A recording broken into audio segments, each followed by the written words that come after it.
And welcome back to the Veil of Vesir. We are Mimic Decision. We're happy to have you back.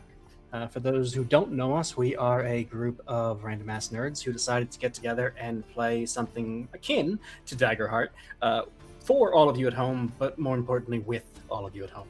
Throughout today's session, you're going to get a chance to chime in and help shape and craft the world, as well as our party's decisions as they deal with the challenges set before them.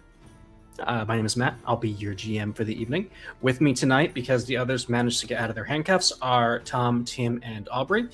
They will continue their roles as the party today, and all of you at home, we thank you for being here so you can continue your role as the muses and guides of that party.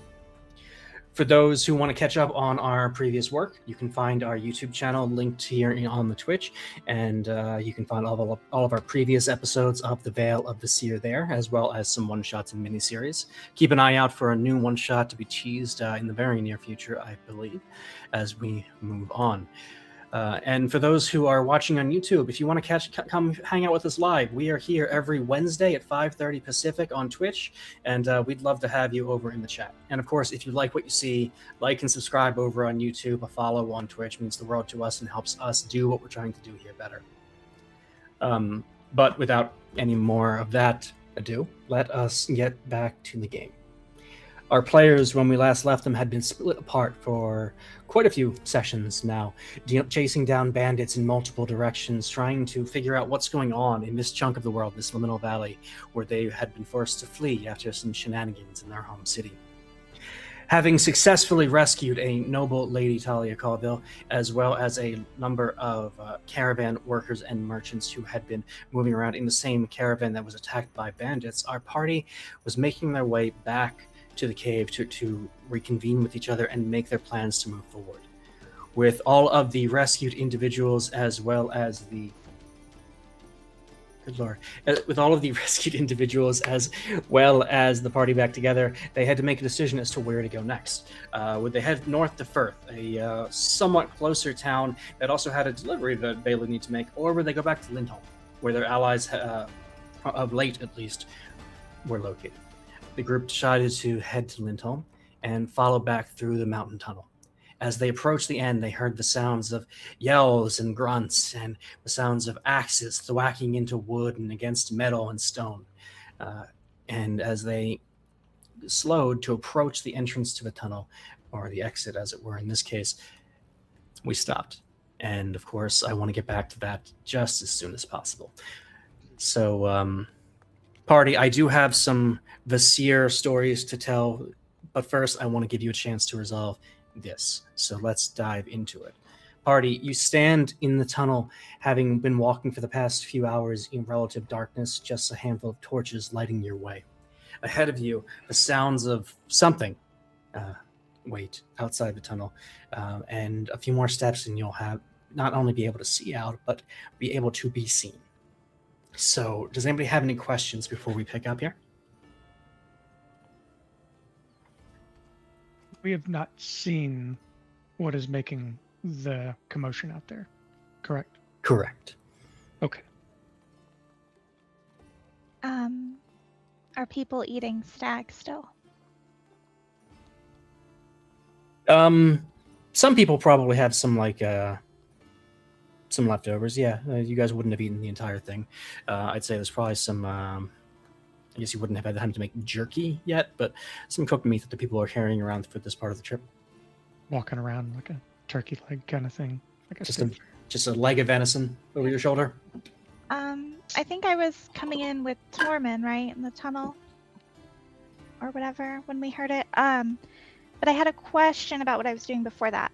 Okay, sure. I had used the fungal network thing to find out kind of what was going on in the world. And there was a lot of focus on like fungal colonies, which makes sense because that's, I can only connect with fungal really. But I was wondering if the locations affected, was there like any kind of discernible pattern to like what places were chosen that the Red Dawn seemed to be going after? Do they seem to be like honing in on a place or something? So the attacks are. I ask this as someone who, of course, I'm very familiar with our map and our lore. Of course. So just for chat's sake. Sure. The question is, what would Morella know based on these sorts of pieces of information? And it might have taken you a moment, because, correct me if I'm wrong, but you are a fungrel who has tended toward living above ground rather than down below, where roughly half of the population of fungrel live. Is that right? Yes. Originally from below, but came up very young. Right. So it might have had to sit in your mind for a bit before it started to click. It might have taken this long as you walk through the tunnel to get there. You know that at the end of the day, the roots, the mycelial layer, the physical tunnels that exist down and in and around the fungal colonies throughout the world of Vesir, if you were to draw out a map of the entirety of this network as it connects everything, it would look very much like a spider web. There's a lot of interconnected ways here and there, but the individual paths tend to be a spiral. They tend to circle around the map, branching out from a central place. Sometimes those points start at specific colonies. Sometimes they start elsewhere. It's not 100% known why they formed the way they did, but they do have a general spiral pattern. And as you think about the attacks so far, you recognize that at least the ones that they attacked the Chon, the Limians, and the Packlands, the Yorksortium, are all on that same branch, a specific branch in the roots. You don't know anything about it. It's not some place you might not have ever even passed through it, but you do recognize that as you think back through things. Okay. Cool. Does that answer your question? Yes, because I meant to ask last time, and then I just kept thinking about it, and I was like, no, it's a good question. Thank you. Anybody else have any questions before we dive in? Sorry, is there a little bit of there's a little bit of a time skip after the end of the session, right? We are moving through the tunnel. No, the end of the session last week ended at the end of the tunnel, about to come back out when you heard the noises. Right. That's right where we're picking up for the moment. Okay.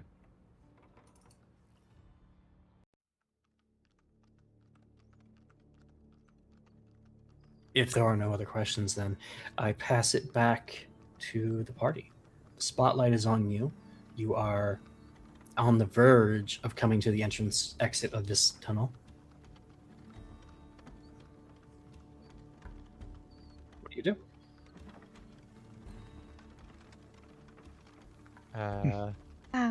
Internally panic because it sounds like fighting. I would kind of wave everybody to be quiet, but hopefully they've already heard it. Kind of step up to Tormund, say, perhaps it is just scavengers trying to make firewood from the carts. Sounds like axes on wood, not necessarily attacking of people per se. Perhaps I could go speak with them. Perhaps with you backing me up a bit, if need be.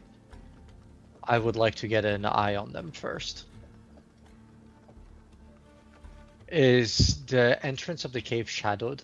Like, is there a way we could kind of try to look? You can try to be sneaky. Like I said, if you can see, they can potentially see you. But I'll allow you to roll Ness, Morella? I believe. If one of you wants to try something here. Morella? Yes. Would you mind taking a look without being seen? I mean, you seem to be pretty good at that. You don't want to try it? I look at myself in armor. I look at myself in the reflection of your shiny armor. Right. I have a feeling that you will be better at this than I am. I will tap his armor on his chest. Shh, be quiet. And then I will go be sneaky. Okay. Not loudly. If you're going to be sneaky, then Smacks I'm going to his armor. Right, like with like a metal dagger to make like a big. First roll of the night, guys. I get the first roll. Okay. Okay, so I'm sneaking, right? You are sneaking. That's what it is? Okay, one sec. Do I get cool things? You'll have to tell Is me. this finding a safe place to hide? It absolutely is. Oh, cool, I get advantage. Okay. Yay! Okay. We're rolling with advantage. Ooh, 23 with fear. Of course. Ooh. We are fear machines. I take my fear. Thank you. Yes. Yes, my party is a really machine are. to make fear. That said,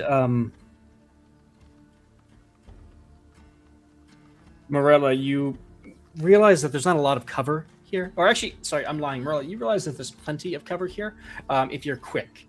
You will have to cross the opening, the clear line of sight out of the cave. But if you are quick and if you stick to the right shadows, particularly, here close to the entrance where the light outside might blind those inside, you can get over into the cover of the still collapsed rock by the exit of this tunnel. And that is precisely what you do. You manage to very quickly dart across the opening, sliding from one shadow to the next, being able to get eyes on the outside of the tunnel without really causing any issues of your own. However, as you come up into the darkness of the shadow, the problem with hiding in shadow is that it is shadowy and sometimes you can't see what's there, and you do in fact hit some very loose, almost gravelly rocks with your foot as you come in. You make a bit of noise. It's not really an issue, but you do kick up some really acrid dust that gets caught in your throat, and you manage to stop yourself from coughing. Your instincts stay strong, but mark a stress, please. Okay, marking a stress. But all that aside, once you clear your vision and manage to get the dust out of yourself, you look out and you see a pack of goblins.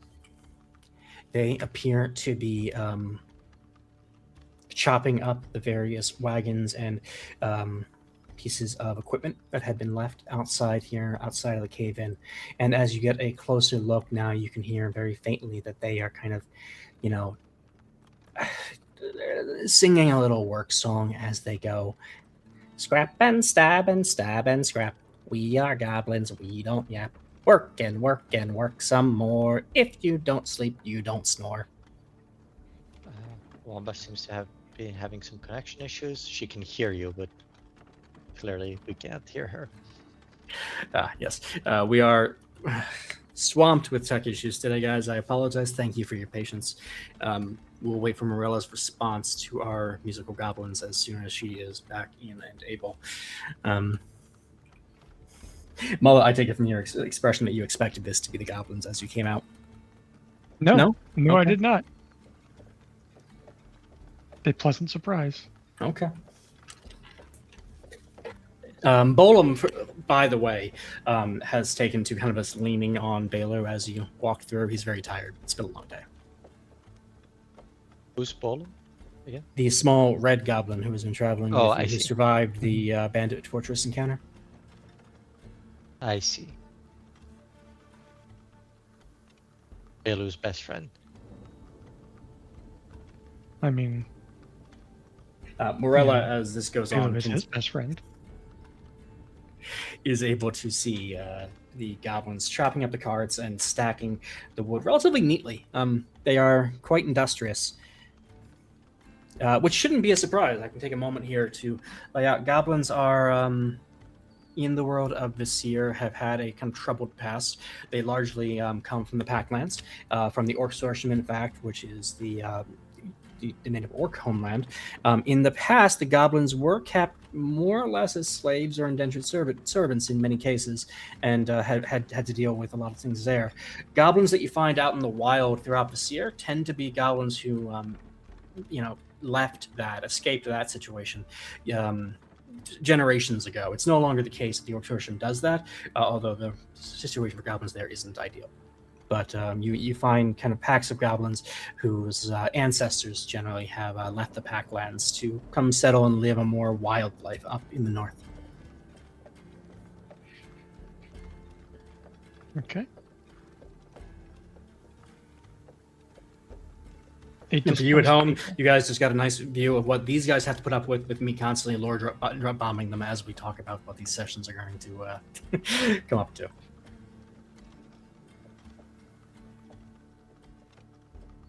There were many pages about the lore of Vesir before we started this campaign. Morella, seeing the goblins in having a chance to see the goblins outside, signals back toward the group, seeming to indicate that it is safe to move forward.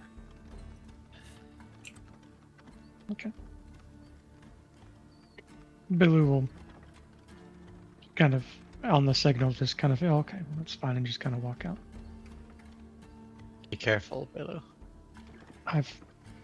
It is alright, I believe they've made me some sort of impromptu leader or deity, perhaps. I am not sure which. This was a very strange situation with the others in the forest. The flattest stare imaginable.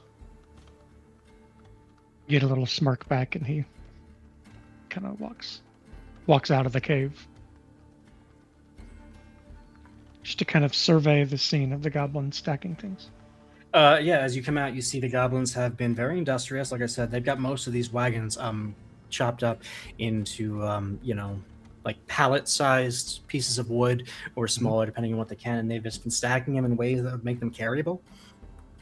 You see, in fact, they seem to have one wagon that's been set off to the side where they chopped off most of the tops and sides already, but they've left the base, and that seems like they might actually be planning on loading up the stuff onto it. Nonetheless, as you come out of the cavern, one of them, the biggest of the green goblins out of this group is all green. Only Bolum and Doyle were differently colored. He looks over to you and, boss!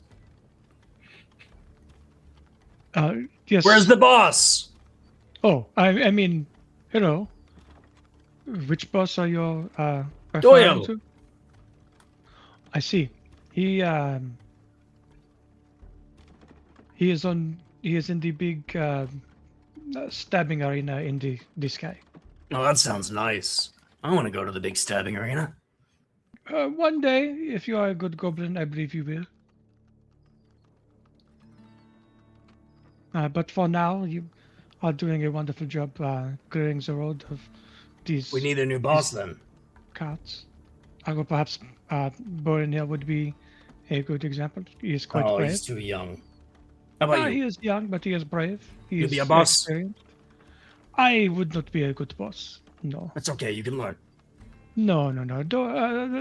Borin can learn just as well as I. He is more fleet of foot than I would be as a boss. Bolum starts pantomiming stabbing in the air next to you. Yes, he is quite good at the stabbings, but you should really Hello? try talking Hello? fast before. Yes. Stabbing. I am telling them that he should try talking before the stabbings. I was getting to that part. Many things can be solved without the stabbing of another. You could try speaking to them, coming to common ground. You're very wise, boss. There are less lethal ways of getting your point across. Wisdom is something that comes with age, and as you can see, I have quite a bit of wisdom on my face here and in my hair. Very wise bones. Okay. We'll bring you the wood. No, I do not need the wood.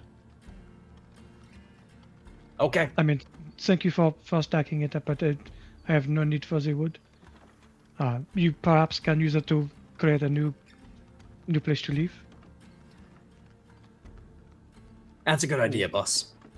Yes. Why have you been cutting the wood? I don't need wagons. Yes, Tormund, they do not need the wagons. Okay. How did you come upon this place, and why did you... Boss told us to come here. Which boss? Doyle. Doyle was one of he was the other goblins that accompanied us into the place where they were holding the young woman. I see. You did not I absolutely take it don't. But, all right, I guess. You're both terrible at this. Could you perhaps do better? And please be kind to them. They are quite singularly focused. You want me to do better or be kind? I think I would prefer you to lean on the kinder side of better.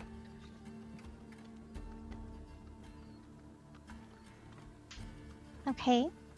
Well, using the wood to make a little town, that's a smart idea. But also, why don't you want wagons? You can get out of here a lot faster with a wagon. We don't want to get out of here. This is our home. Oh, you want to stay in this tunnel? Well, around here. Where are you from? Not around here.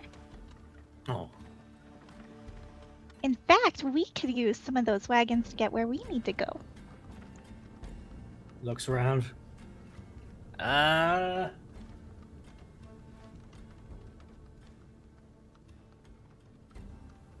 The wagons are, except for the one that they've left untouched, at the very least cut in half at this point. He looks at you and... If you got some rope, we could tie one back together. You're very creative, and I appreciate that. Did you find any treasure over here? Remember we talked about the treasure? I told your boss to send you over here to look for treasure. Found wood. Sure you did. He starts like shying away, like turning himself sideways to you. All right. You can keep your treasure. That was the deal, right? You wouldn't come stab-ins. You'd get your treasure. Sometimes people don't keep their deals. Right, but we're good people. Okay. Except that one over there. Keep an eye on him, and I'm going to kind of nod toward Tormund. We'll keep an eye on them. We'll build a goblin town, yeah. Yeah, Thanks, boss. build a nice goblin town. Tormund's doing that, like, I'm watching you. And, Very and the goblin is right back at you. I show my teeth. Do you have teeth? I say I do. They haven't fallen out. Well, I mean, do turtles have teeth? I think that's a fair question. They have a jaw that's pretty strong, but that's a good question. Like they've got but their jaw is like a beak, right? Or am I completely No, misunderstanding? Apparently turtle I biology? don't. I have a keratin-based beak, Okay. or at least. But That's why maybe they look so Galapa cute do. when they're eating like big fruits and they just chomp into it. Maybe Galapa do. It's hard to speak without teeth. He's your character. You can tell me what you would like it to be. No, I I was just I, curious. You I set the showed lore you- for Galapas in this place, Tom. You do. Because The, I haven't made any others yet. Make it super weird. Oh my god. Now I have to think about this. It's just one big tooth that goes across the entire front. Yes. Yes. Oh god. But there's one on the How bottom about, as how well. about, so how that's about two teeth? technically Just very buck teeth. Okay. Oh. No, I'll have to think about this. Sure. I can't. Well, so we can circle back to In the meantime, turtle everyone dentistry. Google animals with human teeth. or animals that can scream do like it. humans. That's also, Peacocks. peacocks Yes. are certainly one of them. Yeah. Ask Whoa. the audience what your teeth are like. Oh my god. I have. Names in the spirit. All right.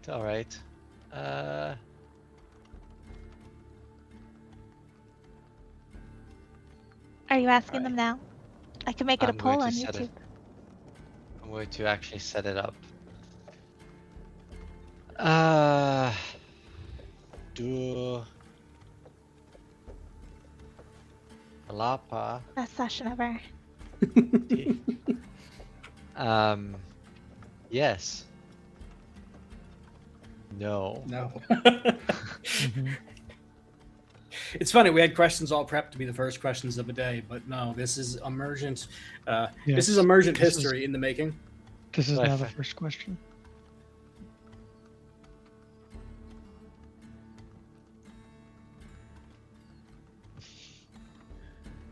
Like,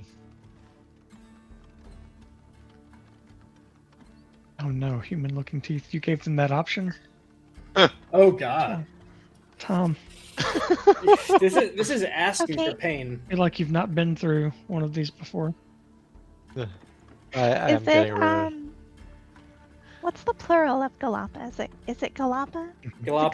Galapai? Glapae. Galapae. Yeah.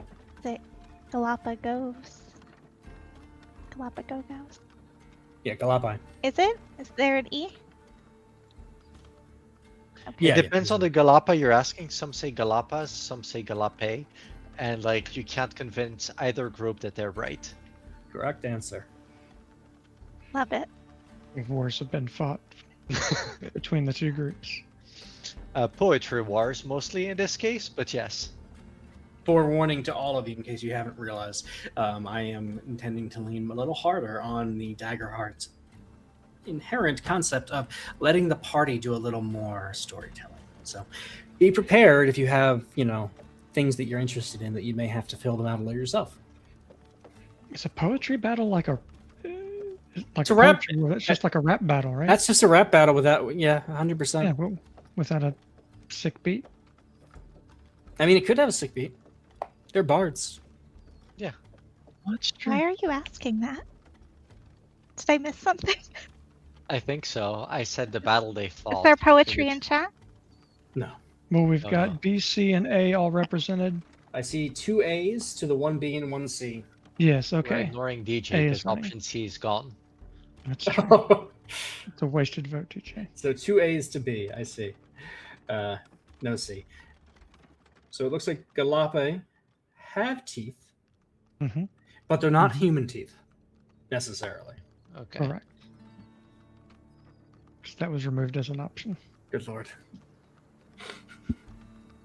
Thank you, everybody, for really helping us hammer in on these important Mm-hmm. issues.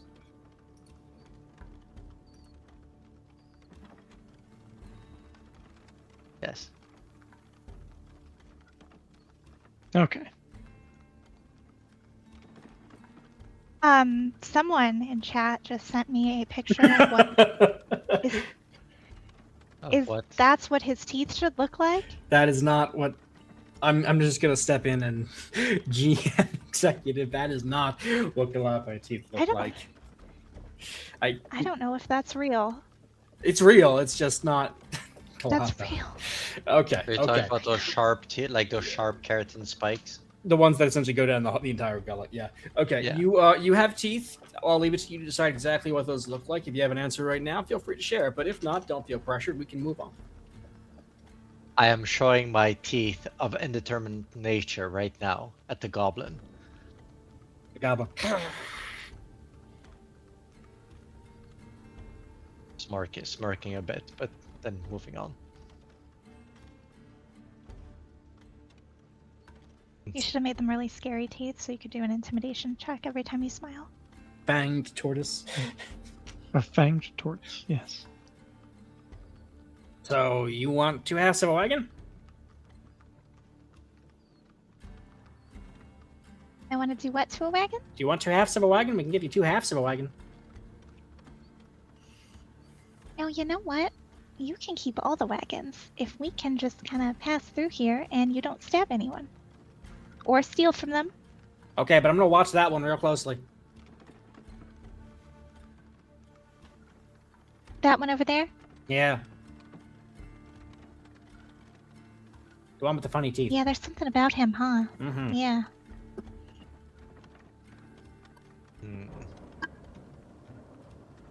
We're not going to get into what fungal teeth look like today for the future. The answer to that is going to be deeply dependent Disturbing. to the fungal. No, not maybe, but dependent. Like no. Well, maybe.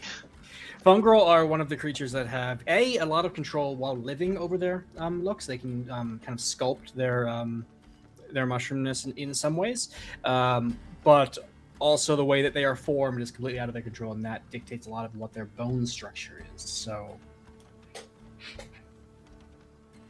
unless you have some lore you'd like to add into that, I do apologize for trotting on your fungal, Grant. No, it will be covered in the future, probably. Okay, that's fair. And you're not like grin staring somebody down with your teeth, so we don't have to worry about it right now. Do humans have teeth? Yes, stop it. Oh, okay. Does Belu still have And they're teeth? not birthed, they're hatched. There's no. Okay. But yeah, the goblins will let you pass without any stabbing. They're just all staring at Tormund now. And Bolam just kind of steps off to the side and stands with the group, looking a little confused, but seems willing to hang here. Goodbye, Bolam. Thank you for all of your help.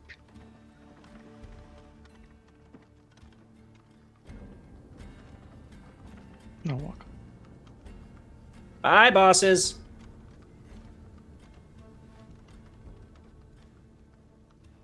Don't go attacking any Never leave. villages. What if they're bandit villages? Stop it. They'll be fine. Oh, how will you know if they're bandit villages? They're filled with bandits, dummy.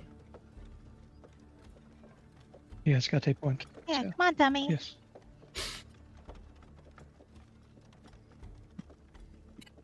This technically is a truce. I am not sure I trust their definition of a bandit if it allows them to just start stabbing. Oh, it was a bandit! Let me start stabbing! They weren't bandits. They can't prove it right now, they're stabbed. Sometimes it's stab or be stabbed. Okay. Sure. Yes. It's an orc eat goblin world out there. Oh.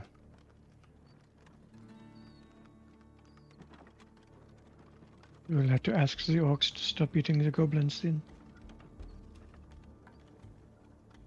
Oh, they don't actually eat us. They say we're too stringy. I see.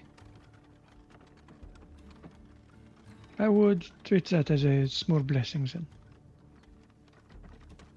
We're wiry. Yes. Remember, Yeah. at some point you feel like tink, tink, tink, tink, and one of the goblins has a small dagger out that's just kind of poking against the back of your armor. I pull out my polearm and mime like poking at him with it. I don't do it, but He runs away, but gives you a little grin. But yeah, you guys are free to move past at this point if you like. And as we do that, I think we will zoom back out of the party. Leave them to walk this last part of their journey back to Linton. Oh, I'm sorry. Did I? Is there something that you need to do, Morella? No, you're gonna leave us. You're gonna zoom out. We're gonna abandon What do the you mean? party Like we're just specks in this big world? and go to look somewhere else, somewhere we haven't been since the first session. We are going to Ooh, zoom where back could that be? to Gaiatel. Pie factory. To a particular point in Gaiatel, the highest point in Gaiatel, to the tower of to the spire of the tower, the home of the leadership in Gaiatel, the home of the first voice of the people, Alcina Vox. She's a younger woman for her position, only in her late 30s, red hair, relatively plainly dressed, but the clothes are flattering and of high quality, but they're not particularly ostentatious or anything of the sort. Alcina has a very non-noble background, having been one of the orchestrators of the Red Tide, and through that position, becoming the leader of Gaiatel. She sits today in her office atop the tower in Gaiatel, taking a report from another important man to the Red Tide, the Tide's general, and now the head of the watch in Gaiatel, Tormund's boss, Calix Burr. Calix is an older man in his 60s or so, with a thick gray beard and kind of a gruff demeanor, but he is surprisingly well educated to many who see him, finding his appearance somewhat at odds with his demeanor. As it is, we come into Alcina and Calix going through a list of issues present before Vesir. Calix has just finished telling Alcina that the Valkyrian delegation, including a letter from Octavian Valkyr, the God King himself, claiming that there has been, in recent years, a pattern of Valkyrian priests going missing. There hasn't been a clear pattern as to how they've gone missing, just that from largely one small town to the next, over the past few years, no fewer than 15 priests have died. And they tend to be closer to Gaiatel. As such, the Valkyrians have asked Alcina to put forth Gaiatel's resources and try to get to the bottom of exactly what's happening to these priests. And that brings us to our first question for you, audience, tonight. From my end, obviously, we've already tackled the feet question, or the teeth question. I'm sorry, but given the limited resources of Gaiatel and the quickly declining situation around the lands, what does Alcina Vox do? Do we investigate? Do we do nothing? Do we send compensation to Valkyr, or do we send a diplomat to Valkyr just to try to talk things over a bit?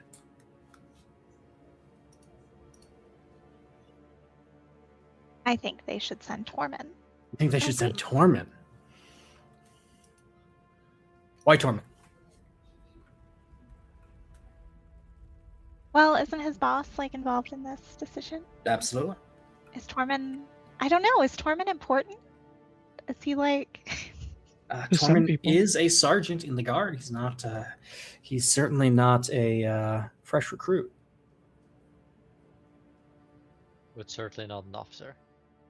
Experienced, not. So you're saying he couldn't handle it?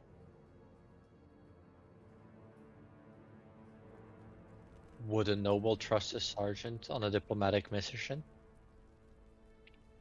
I don't know if they'd trust this one, given that we were kind of run out of town. True.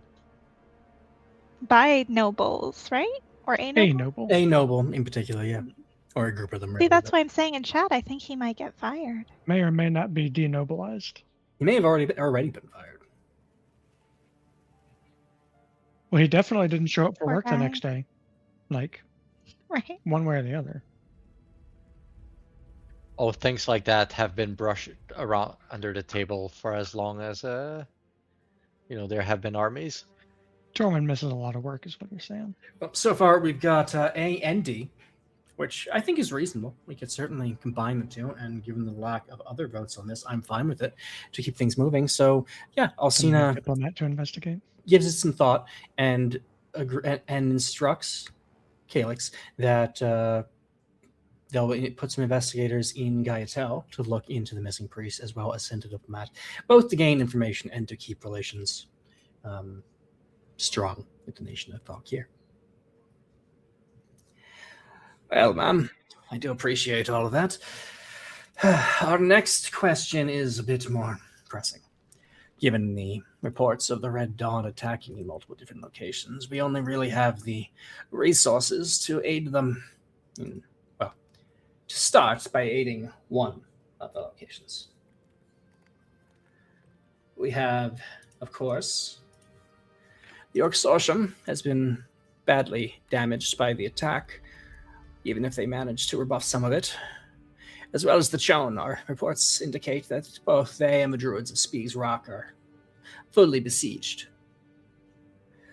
Alternatively, we could spend our resources to bolster our own defenses and prepare for what may be coming our way. Or we could go on the offensive, send troops out, look for this Red Dawn closer to home, catch them in the field before they catch us here. What do you think, man?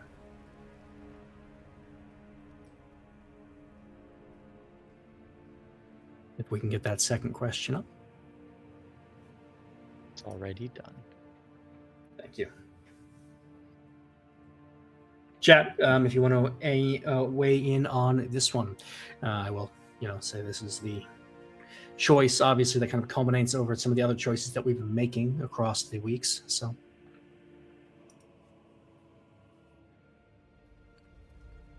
do we send Azalea?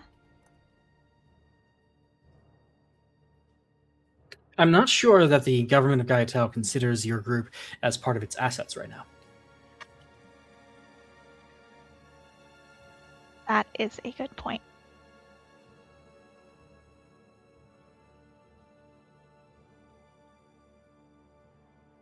It's their loss, though. We're pretty good assets. The answer is generally it's meant to be equal, Damon. Gaiatel is the capstone of power here in Vesir.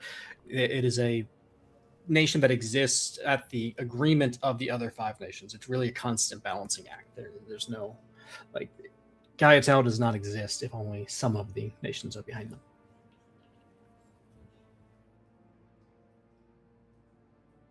It also has a relatively small military force. The Watch is large for a city of its size, but it also acts as their main military. Okay. Any other votes?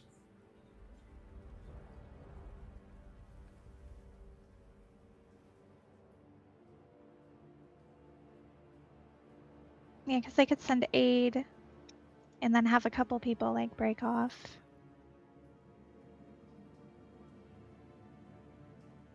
Gambit votes A. I can respect that.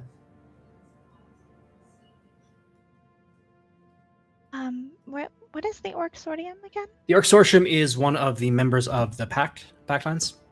It's a section. Oh, okay. Yeah. Oh, I see. That's why Tambid would want that. Correct, yes. Tambid, being a Pact native, feels some connections there, I'm sure. It does appear to be... so this is a situation where we can't really do 2, but given the comments and Wum's comment especially, I think B, aid to the Chum, makes sense. And a small scouting force will be sent out from Gaiatel to try to see if and what might be an issue in the immediate area. Alcina tells Calyx to make good on these things. And asks what else we may have to go through today. Calyx steps up. Well, ma'am, there's a bit of an oddity on this one. We've had reports all throughout the capital for some 3 months now. We've only really put it all together recently. A number of nobles, largely from minor houses, and 2nd, 3rd, 15th sons of the like, have gone missing. I've reached out to my counterparts in the 5 nations, and they've seen similar. I don't really know what to do about this, ma'am, or if it's even worth our time, but I needed to make you aware of it.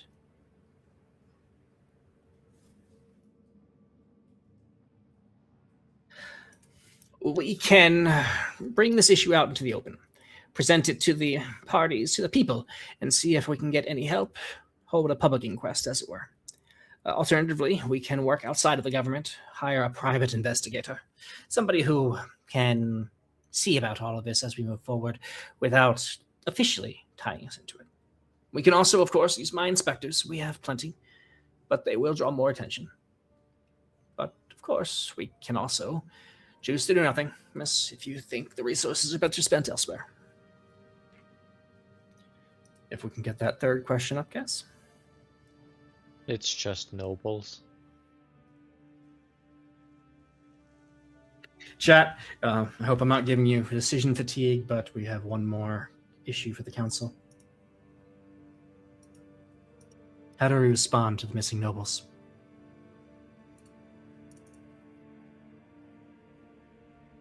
We can do with a few less nobles. I like that. I was proud of that one. I'm going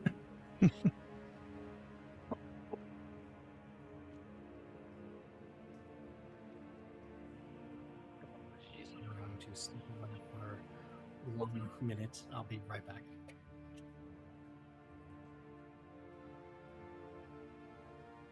Seems like the dog is like, I want attention now. He's going after them nobles. Yeah, he's gotta go. I'm gonna go find him. Okay, chat. Now we're in charge. Now that the DM Yes. is gone. All right. The Now, this is inmates when are we in charge of decide- the asylum. If humans actually have teeth in Vesir. Let's change the vote real quick. No. All right, so we've got an A. What, you mean you're not actually changing the vote? No, I'm not actually changing the vote. So we've got a few for B and a few for D. Sorry about that. It looks I like have B is a little returned. heavier weighted. Yeah, it does seem to be 3-2 right now. Mhm. I do really. You guys are making me happy in my heart, just so you know. Answer D was very much the one that, if I had a character here, I might be weighing it, diving in on. No. For more on that, check out our New Year's Eve special, Pride and Prestidigitation, to see what my real thoughts are on nobles. He just didn't want to leave them. He loved them so much, he decided to stay with them. Right until the end. Hmm. It looks like we're going with a private investigator. Alcina directs Calyx to find the best private investigator that they can bring in without breaking the bank, and Calyx agrees that he will do so. We'll see the resolution to that in a session or so when we get a chance to dive into how all these things are moving forward. Calyx clears his throat. Ma'am, just there is one more thing. It's been a few days, and we do need to deal with that. The irregularity regarding the stew judging competition. Alcina sighs and smiles, and with that, we will zoom back out and move back to our party. No. Having journeyed for the past few hours from the exit of the cave past the goblins as they stacked their wood, the party and the survivors make their tired way back to Lindholm. They find Lindholm quiet, much as you might expect, and the sudden influx of approximately 30-something people all at once has made Lindholm probably as populated as it ever is. It's only a moment before you see Asha Good running out of the store, and she kind of runs over to give Zeem, who has been quietly journeying with you, a hug and greet all of you back. Oh, it's so good to see you all. I didn't know when you'd be back. I didn't know if you would be back. Yes. Who is this? Who have you all brought? What do you need? Oh, goodness. Garu, get rooms ready in the inn. Yes. These were survivors. They were traveling in a caravan of some sort and were attacked by the group of bandits that has been in the area recently. Oh, no. That's terrible. Yes. Well, we'll just have to take care of them until they can get somewhere else. Do they need any help? Some of them are a little banged up, maybe need some time to themselves to gather their thoughts. We do have a young girl who seems to be seems to have an issue of magical origin. Oh, no. Yes. Zim suggested that perhaps we could. Yes. Father Cord would have been excellent, but Zim, oh no, he left in the middle of the night.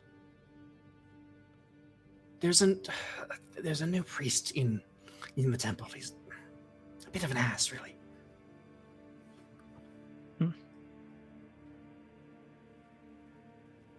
Has there been any word on why the previous priest left? I went to talk to the new one. What was his name? Dotir. He said to call him Father Dotir. But he wouldn't even let me into the temple until I made an offering to Valkyr. I didn't have any money on me, so I just left. He said Father Elfson would be back, maybe, eventually. He was very vague. I see. Perhaps I could have a word with him and see if he would be willing to help this young girl. If you wouldn't mind, I would greatly appreciate that. Yes. And of course, whatever the girl needs. In the meantime, yeah, we should set her up in the nicest room, right? She can stay with me. If she's in our rooms behind the store, I mean. Garu can set up rooms for all the others, but it'll be crowded. If she's asleep, we'll keep a watch on her, if that's all right. Yes. I believe it is a bit past sleep at this point, but anything you could do would be very appreciated. We'll take care of her as well as we can. We've dealt with strange maladies before. Thank you. Garu needed to talk to you, ma'am. She says, looking to Morella. And all of you. She looks around, and then she just kind of leans in real close and whispers, Lady Jen will be here later. Ah, wonderful. I think we probably have much to discuss with her.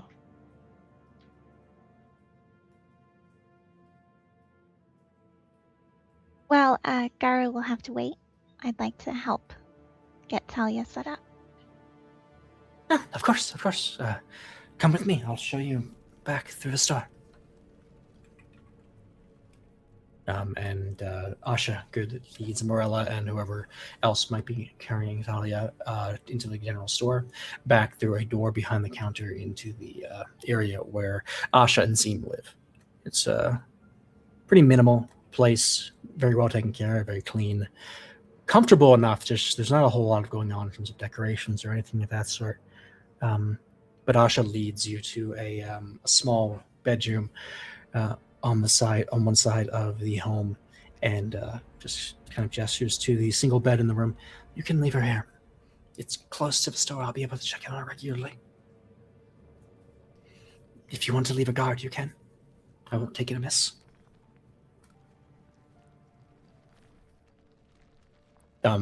And I think you just now kind of realize, as you've been doing this, that Sir Castor has followed at this point.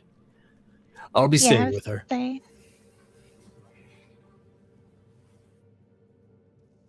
If that's all right.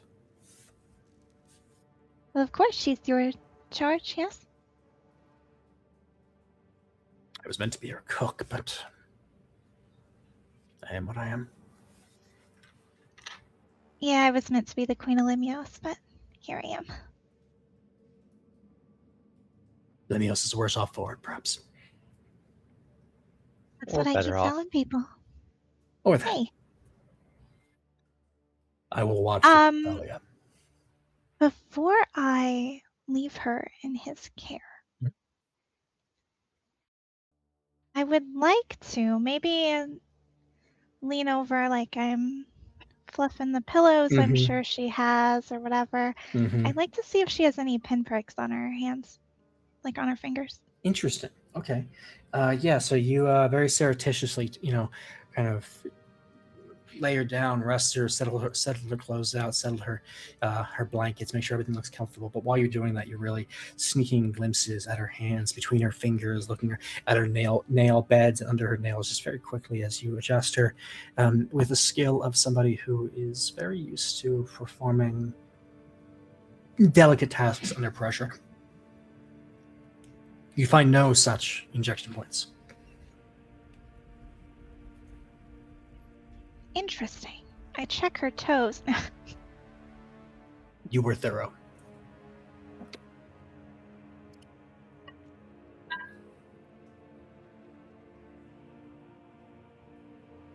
Well, take care. Let us know if you need anything. Indeed. If you have any idea of how to help, my lady, we'll be ready.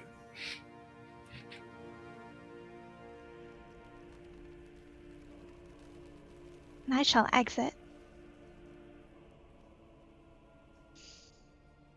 Dramatically. How dramatically? Oh, my coat just like flies behind me as I go through the door. Good. It's not like wind or anything. It didn't have to, but it's a choice. You guys exit the general goods store, leaving Asha seeming a little high-strung, a little worked up, but seeing to her store. You see her kind of going around straightening things that don't need straightening, dusting things that don't need dusting. Meanwhile, you step back outside and you see Zeem and Garu working to get all of these survivors of the merchant caravan over into the Axon stave, where you can tell Garu is making a point of getting out drinks, both alcoholic and non-alcoholic, as well as some food, out from back into the kitchen in front of these people. And they are, yes, you fed them a bit on the trip, but these guys are ravenous still, and they are diving into whatever Garu can bring out quickly. They're not like, tearing food apart. These are, relatively well-to-do people for the most part, just, on a downtime, but they are certainly not turning down the hospitality.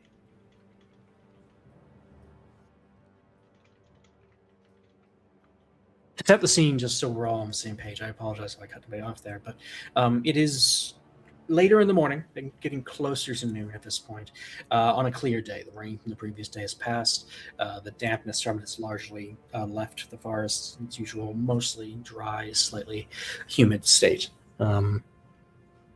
It's somewhat warm today. It feels comfortable outside.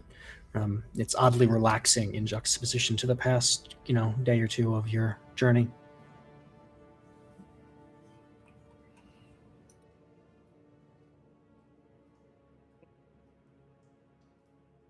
Roman and Mara, would you care to accompany me as I speak to the priest asking for assistance with Daria?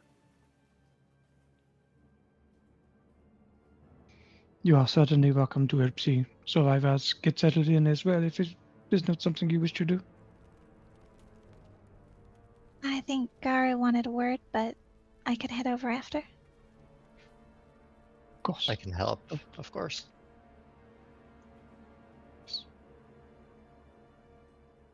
I'll kind of make my way towards the Stalkerness Temple. Okay. Sorry, who's coming with? Is it just you, or? I believe Torment is. Torment is there. Okay, thank you. So the two of you make your way to the Falconess Temple, which is not that far away. Lindholm is not very big. It is a large temple that, in fact, doubles as two temples. As you enter the opening,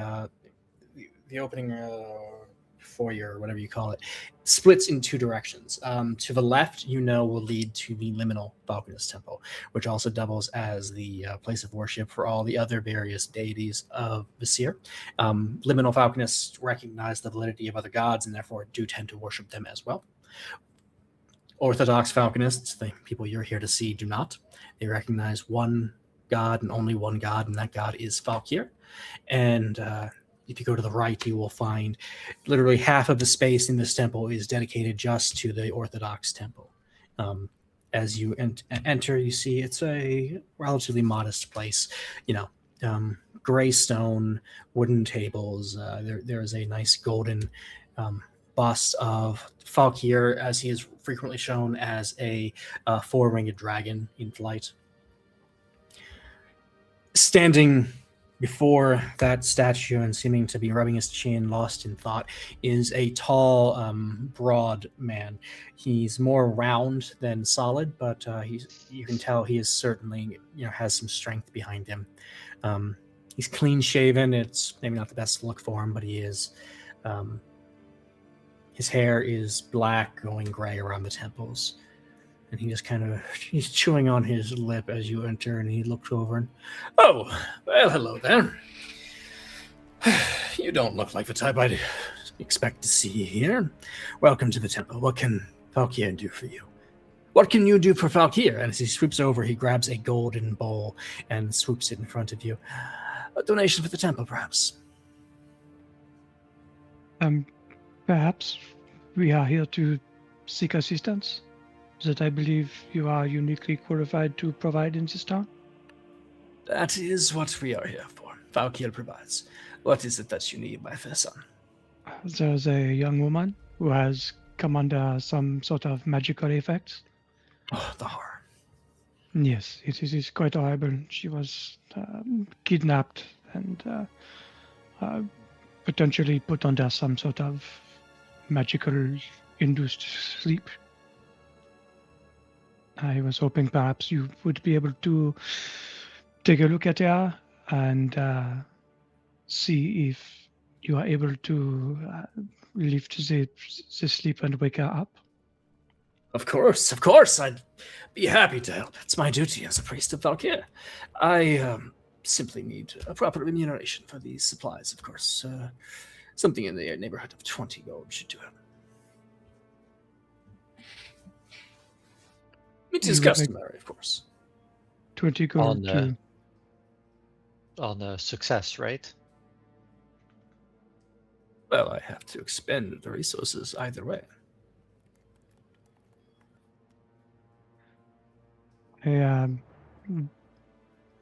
My wife was a devout Orthodox Falconist. Worshipped quite often. Blessed be the followers. Yes. I do not seem to have the money for the procedure, but if it is supplies that you are concerned with, perhaps I am able to barter or trade with others in town to get what you need. I can't imagine they'd have what I need in this backwater. I'll have to send away to replenish my supplies. I have what I need, don't worry. If you can't pay now, it's fine. We can take up a collection in town until we can deal with it. But if you want to bring her over to me, I can at least take a look at her and get a better idea of what we're dealing with. Gonna look at Tormund.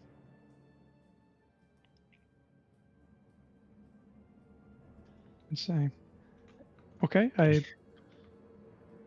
Are Falcon priests usually this money focused? I can answer that. But not always. Why don't you? Yeah, go ahead. They're not always. I mean, this guy is an ass, and it's fairly evident. But no, like some are probably, because these are also like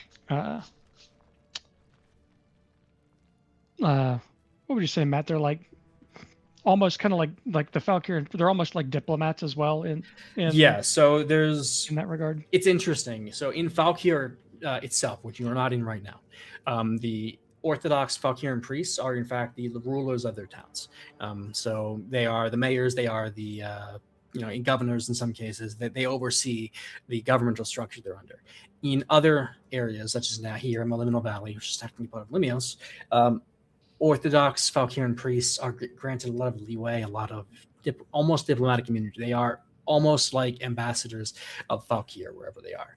And as Orthodox Falconism is the largest single faith across Vesir, they are nearly ever present.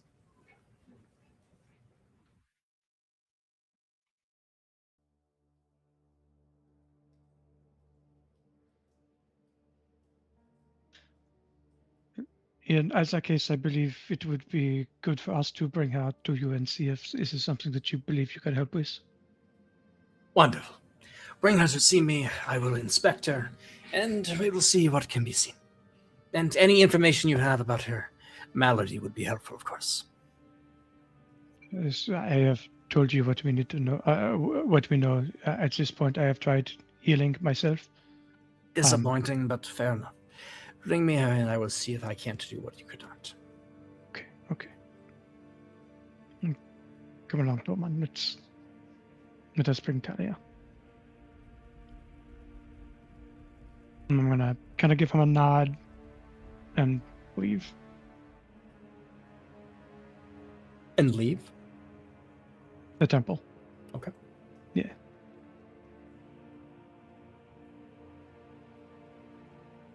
Is Tormund just gonna stay?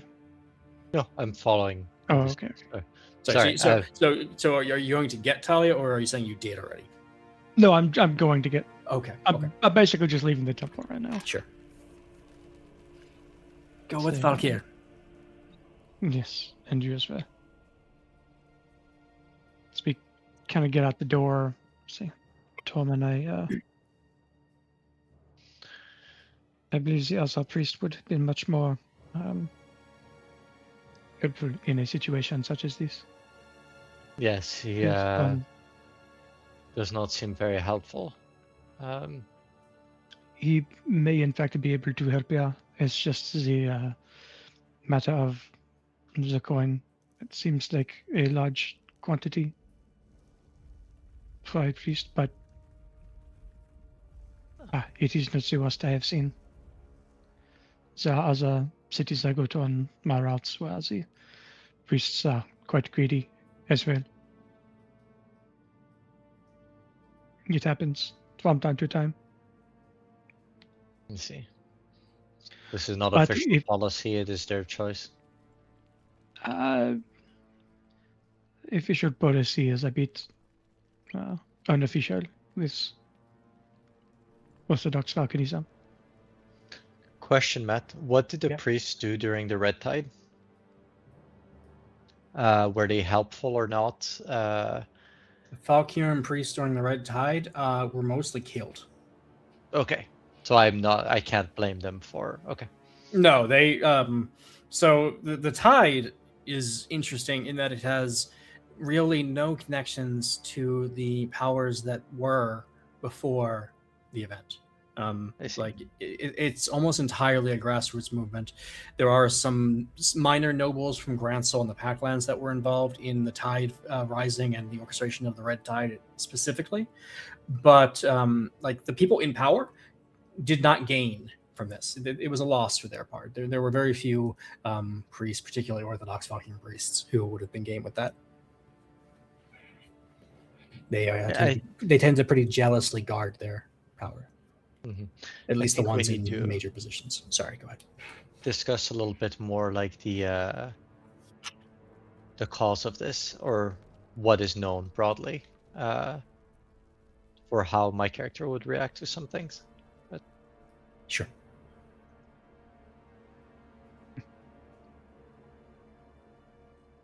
I wonder if he is capable of getting us at least an idea of what is wrong with her.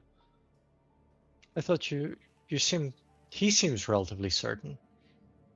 He does, yes. I have seen Falconis priests do bits of magic in the past. I mean, and perhaps they are capable of undoing whatever has been done and waking her up. we should regroup with Morella. I would like her opinion on this. Okay.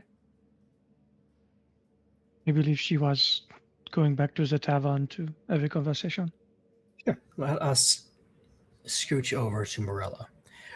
What are you up to, Morella? I am trying to track down Garu. Garu, seeing you come back in around the tavern, while he and Zim are helping get people into rooms and organize so that they can rest a bit over in the inn, he does see you and waves you over to the bar. Miss Morella. Sure. Is that not your name? I have a This message. is a little formal. A little strange. Apologies. Morella, while you were gone, a message came for you. And with that, he reaches under the bar and pulls out a bag. I need you to tell me what the bag looks like, because I don't know. But attached to the bag is a note. It's not sealed or anything. It's just written in plain text on the front. Sorry about last time. Just in case you aren't up north in Limios already. Before you is the go bag you had requested some time ago. Garu, you just made my week. Well, and I will right. hug this kind of duffel-shaped yellow bag. Okay. It's a really nice fabric. Like it's like velvet, but not quite. It's unique. Interesting. Okay. It's special. This is a very expensive fabric on this bag. What's it called? The fabric? Okay. Different people have different names for it. And they're all very difficult to pronounce.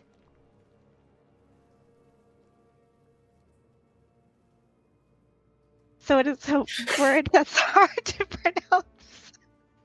I'm sure we'll get your interpretation of this word. We'll let Morella parse the words behind how to describe that bag. Tormund, Yes. Belu, you enter the inn to find Morella, as you were looking for her, hugging an odd yellow duffel bag. Oh,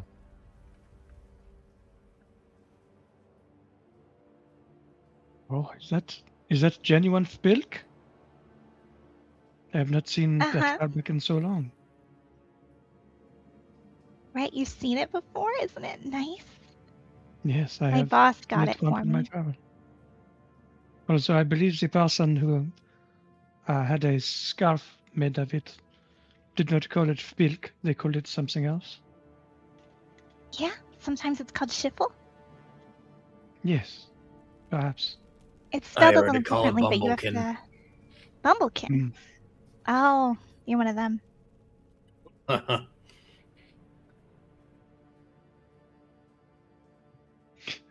Anyway, we have met with the priest.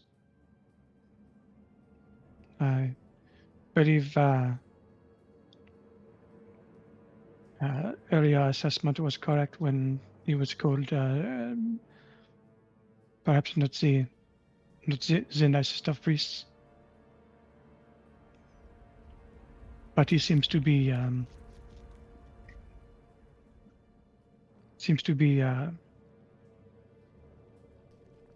very confident that he can fix the issue. What do you mean he's not the nicest of priests? He's a dick. He seems very money focused. He has asked for a donation of 20 gold to cover our supplies that would be used in the whatever ritual, which seems a bit strange to me because he is not sure what is wrong with her just yet. I do not know if they have a single ritual that they perform that heals all ailments, or if it is specific. But he seems to believe he has what is needed. He has those supplies now? Yes.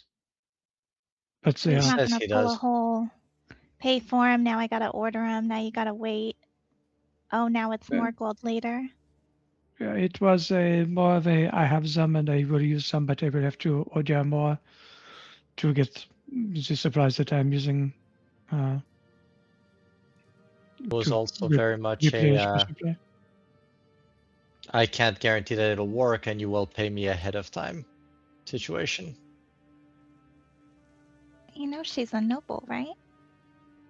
We did not mention that. Well, that might actually be for the best. I thought it best as well, yes. And the price would go up.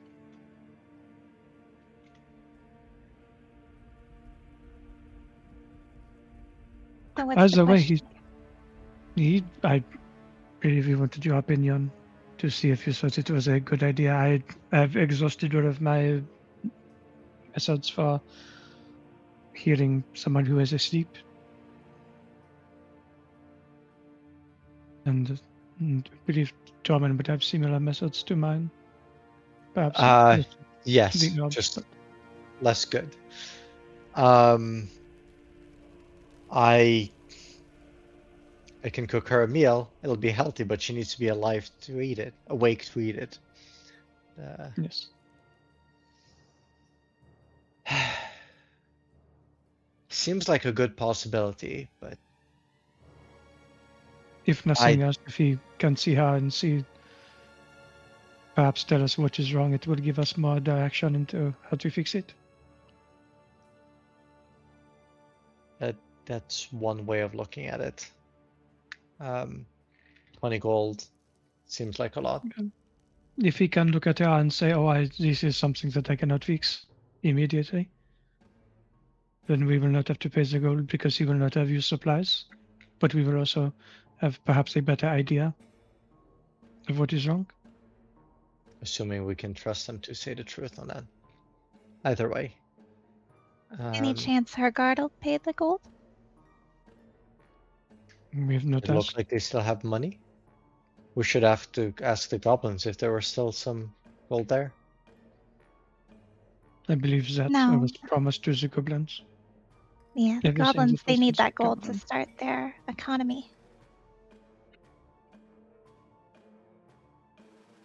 Slow head turning. Economy. Ah, yes. Goblin economy.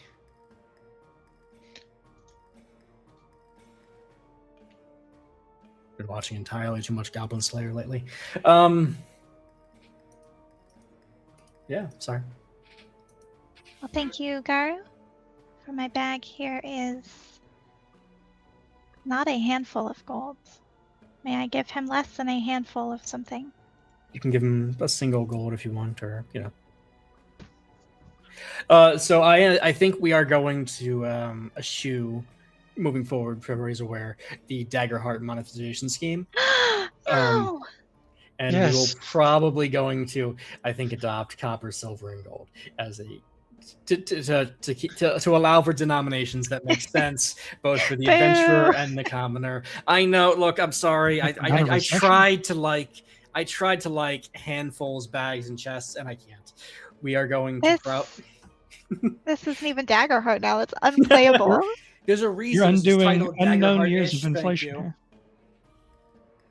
No, I know. I know the years, Mullet. I know. Unknown years of inflation here. Gold is like basically like the lira now. Yes, it was a very controversial move by the Tide when they took over Gaiatel, that they had introduced an actual expendable currency rather than coins that were worth a person's monthly salary approximately. It's weird. What you're saying is that this is, instead of a gold-backed economy, this is like a silver-backed economy instead. So gold is kind of worthless because it's like a silver is gorilla, what the yeah. currency is based on. Yeah. So yes, clearly when it's nobles only that matter, gold is fine for them. But I'm quite sad about this, as I just figured out on my character sheet where the gold tracker, I can turn it into coins. So I could take away, but sure, just undo that. It's fine. nonetheless. Perfectly fine. Okay. All right. Well, We how will. much gold do we have amongst us right now? We can take out to see the priest and see if he is able to fix it. As you ask, before he tries. As you ask the question, Garu reaches his hand under the bar and just leaves 5 gold coins on it.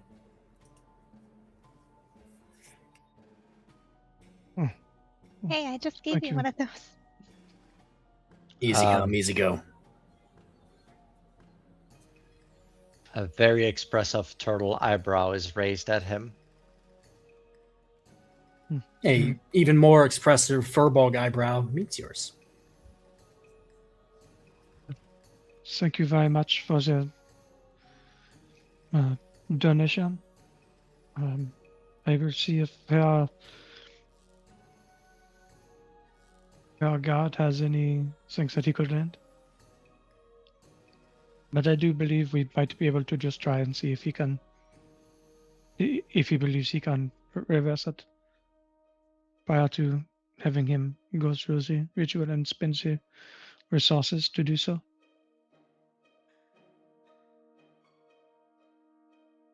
Well, I think we will have to see how that plays out when we come back from break. Tom, if you could set us for 15 minutes and take us off. Everybody will be back soon with more Daggerheart, more Vesir, and more questions for you. Oh, Tom, do 14. You have to do what he says. Stop rebelling! 14:30. 14:30. No! Hi.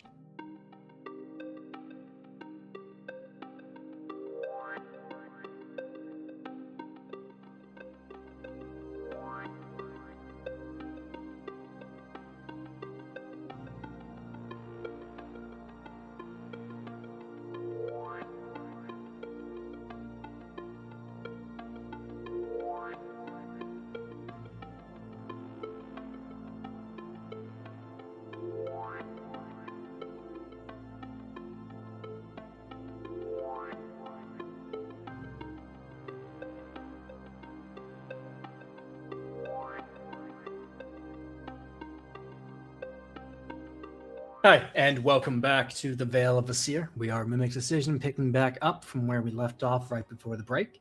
Thank you for joining us. If you're just popping in now, don't forget you can catch us every week at 5:30 Pacific over here on Twitch, and all of our backlog over on YouTube. Thanks. When we stepped away, our party was getting ready to deal with the perplexing problem of their ensorcelled noble charge and the somewhat greedy priest, Valkyrian priest. Before we dive back in, party, any questions at this point? No. What do Furbolg teeth look like? They're all flat and square, kind of cow-like. Yeah, that's what I was thinking. Furbolgs are not cows, but their teeth are kind of cow-like.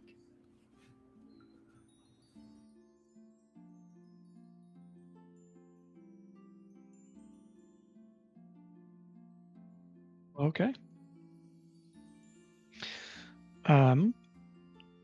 Spotlight to you.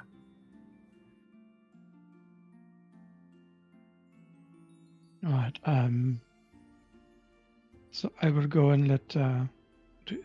What is the cooking god's name again? The prime seasoning. No, not the deity, the person who watches over someone else, the god. Hester? Oh, I see. Yes. Gaster. Castor. Okay.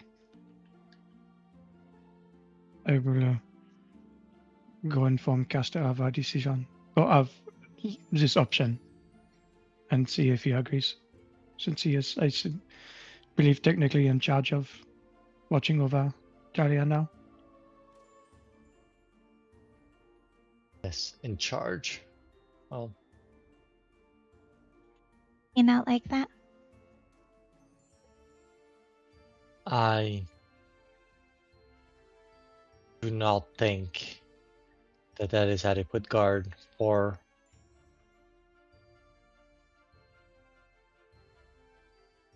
anyone, but Well, if you want a garter, you can.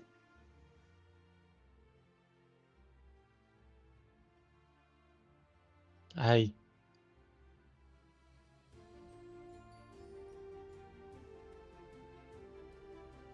don't know her. I don't know why I would be trusted either to do it. Well, I'm gonna help him guard her tonight anyway, so keep an eye on her. Whether she's at the temple or in the back room. It's a good This idea. is very, very kind of you to do. Yeah, I can't do much, but another set of hands to help. I have seen you do quite a bit already. You are capable of doing quite a bit, actually. No, just just little things here and there. Okay. Well, I will go speak with Castor. Let him know. I'll go with you, Okay, just in case. sounds good.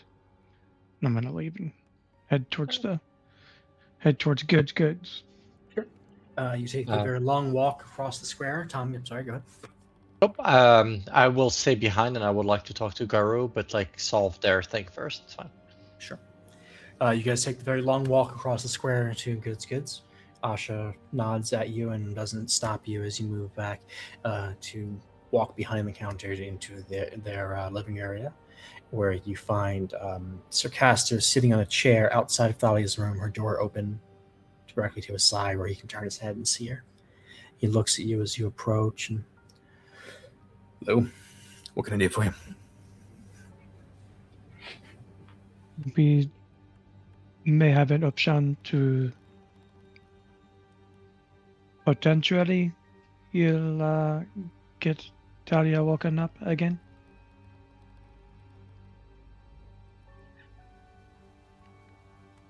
Tell me more. It is no certainty at this time, but there's an Orthodox Falconer's priest in town. Not the one that I have seen earlier, but a different one. He seems to be quite confident that he can fix whatever magical ailment has befallen Talia. He said if he can examine her, he could perhaps get to the bottom of it and fix it. Again, he seemed quite confident.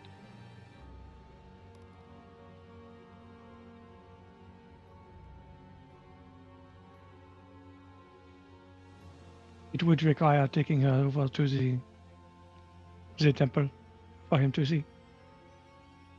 I don't know much about these sorts of things, but I'll carry the lady over if you need. If you wish.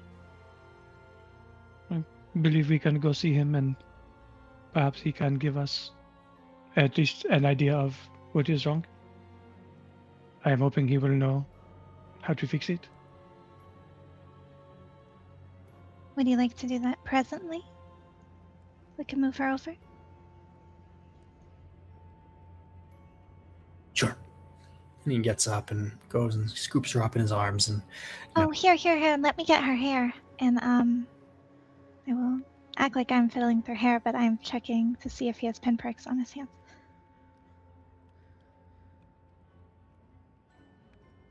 Oh, that's...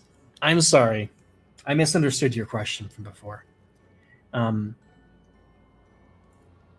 He does not. No, his hands are fine.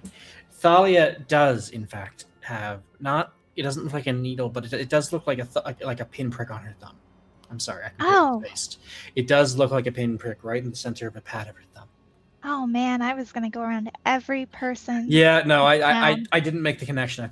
I'm sorry. Yes, that's correct. That was a good thought. really, because I don't trust this guy. But That's fair, as well. I had this whole conspiracy theory going in my head.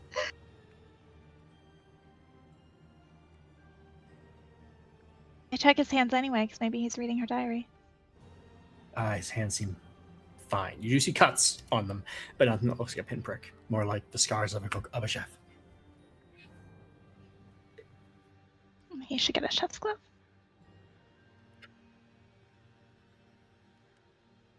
Just a chef's glove? You did. Yeah. The chainmail glove, It's a right? chef's glove. Like a cutting glove, right? Yeah. Yeah, they're made for when you're doing cutting. You put it's a chainmail glove for your hand. I used to use them when I worked in the meat department. Huh. It's very handy. I was today years old when I learned that there was a chef's glove. Yeah, I mean, I never would have seen it if I hadn't worked in a grocery store for a bit. But Also, calling it handy was quite funny, whether intentional or not. Continue. Apologies. yeah, so he's got some scars on his hands, but no pinpricks that you notice. Yeah, I apologize. When you first asked, I was just like, is she looking for, like, she's been poisoned or something like that? And it just didn't, I completely spaced. Yes. Oh, I hadn't even thought of that. Yes, she absolutely does have what looks to be like a recent puncture wound on her thumb.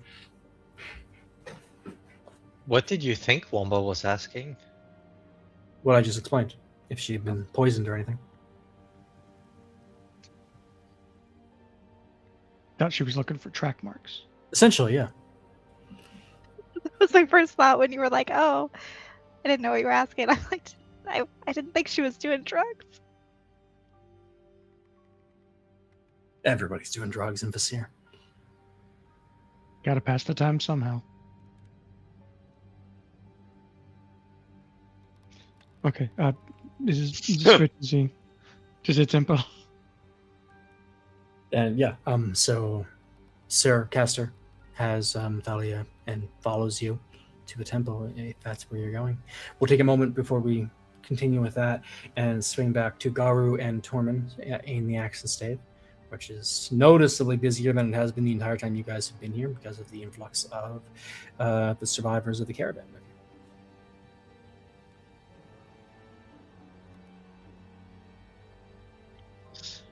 Question to DM.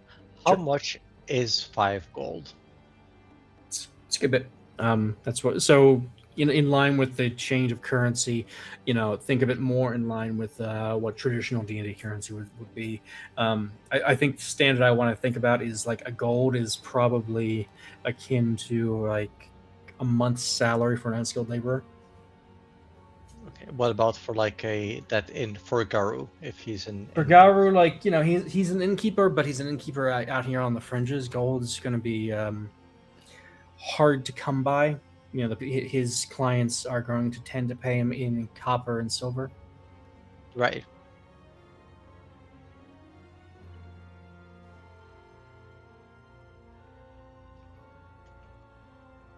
I'm going to kind of carefully, like, you sure like that gold for someone you don't know? It's fine. It's a good cause. What am I going to spend it on out here? Drugs?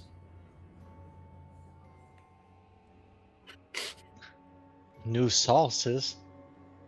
Clearly your sauce has My success. sauce doesn't need to be replaced. What's this?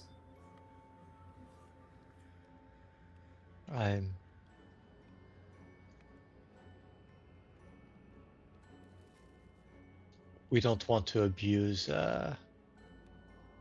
what's the expression in English? Help me here, guys. The hospitality? Hospitality, yes.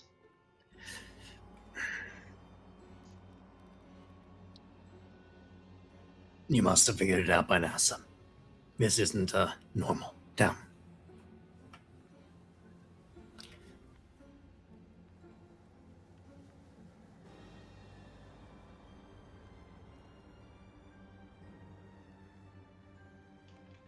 Ah. Everybody here has a... Well, not everybody, but most of us have at least one patron of sorts. I see. So it won't put you out or cause issues or something like that? Not immediately, no.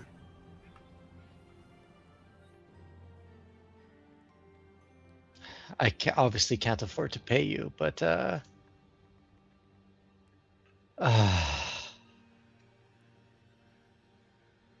I just saw chat. Obviously,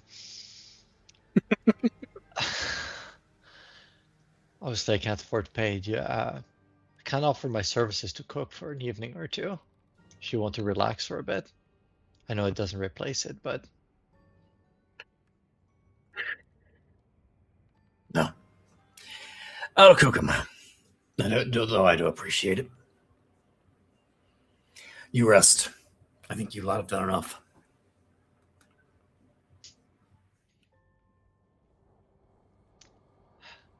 I'll believe it when people are safe.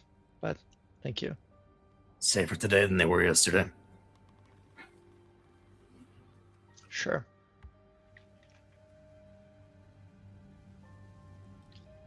Anyway, thank you.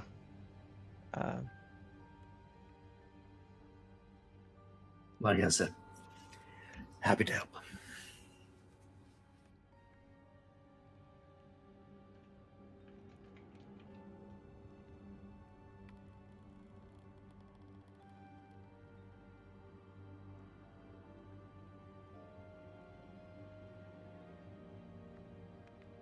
Let us zoom away again and move over to the Valkyrian Temple, where Belu, Morella, and Sir Castor have taken Thalia's sleeping body. You are back, and I see you brought the girl. Good, good. Tell me, what can you tell me about her condition? Quickly, quickly, put her on the table. We found her unconscious. She had been kidnapped by a group of bandits. There were no obvious sources of magical sleep-causing things that we found. I tried to heal. I tried some herbs that I know have woken people up in the past that have been exhausted. And I was able to bring a bit of color back into her face with my healing, but that was the extent of the efficacy.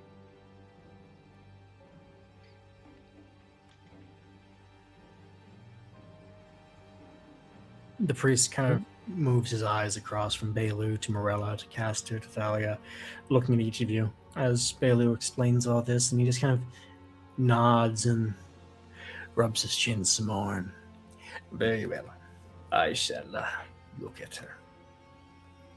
And he raises his left hand very ceremonially above his head and looks at it, and you see him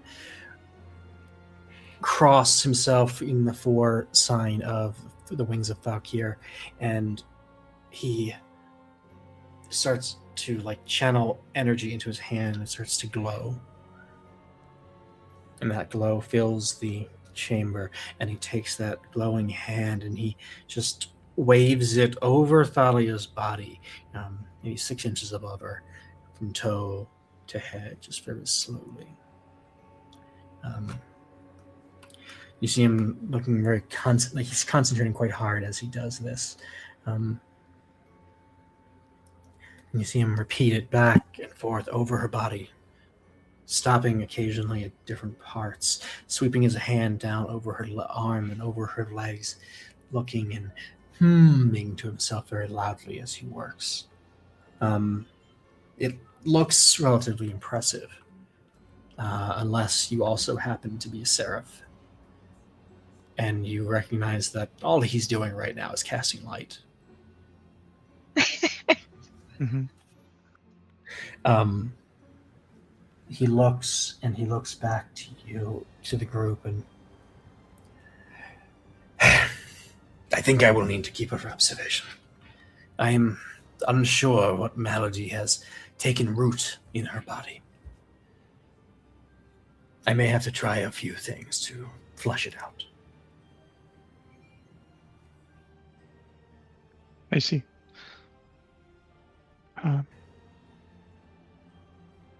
I would suggest perhaps that you come up with a few ideas.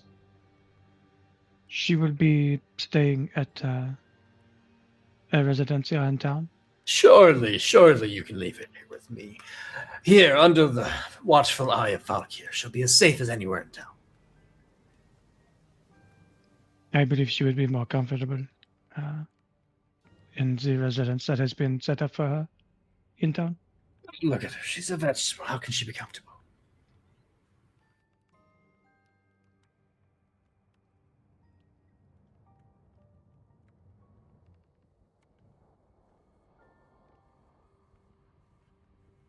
Baylor's demeanor is kind of... He's trying to stay very civil and very... What's the word? He's just trying to stay even keel, like he is usually. Because she would be staying at a residence here in town. I will check back in with you later and see if you have any ideas on what can be tried. Yes, fine, if you insist. I am very busy. Take her away, I will work up what I can, and when you come back, perhaps we'll have something to try. I will just kind of nod at him, and as I kind of open my eyes back up, there's just that little silver glint in it, kind of just for a split second kind of lights up. It's like, and he kind of catches himself. Billy does. He's like, as you catch yourself, and as you stare at this man, as you take in the scene that you've just been put through, and what you know of this priest so far, you hear a voice deep in the back of your head. A voice that you know is not in your mind. And it just says, slowly, deeply, do it.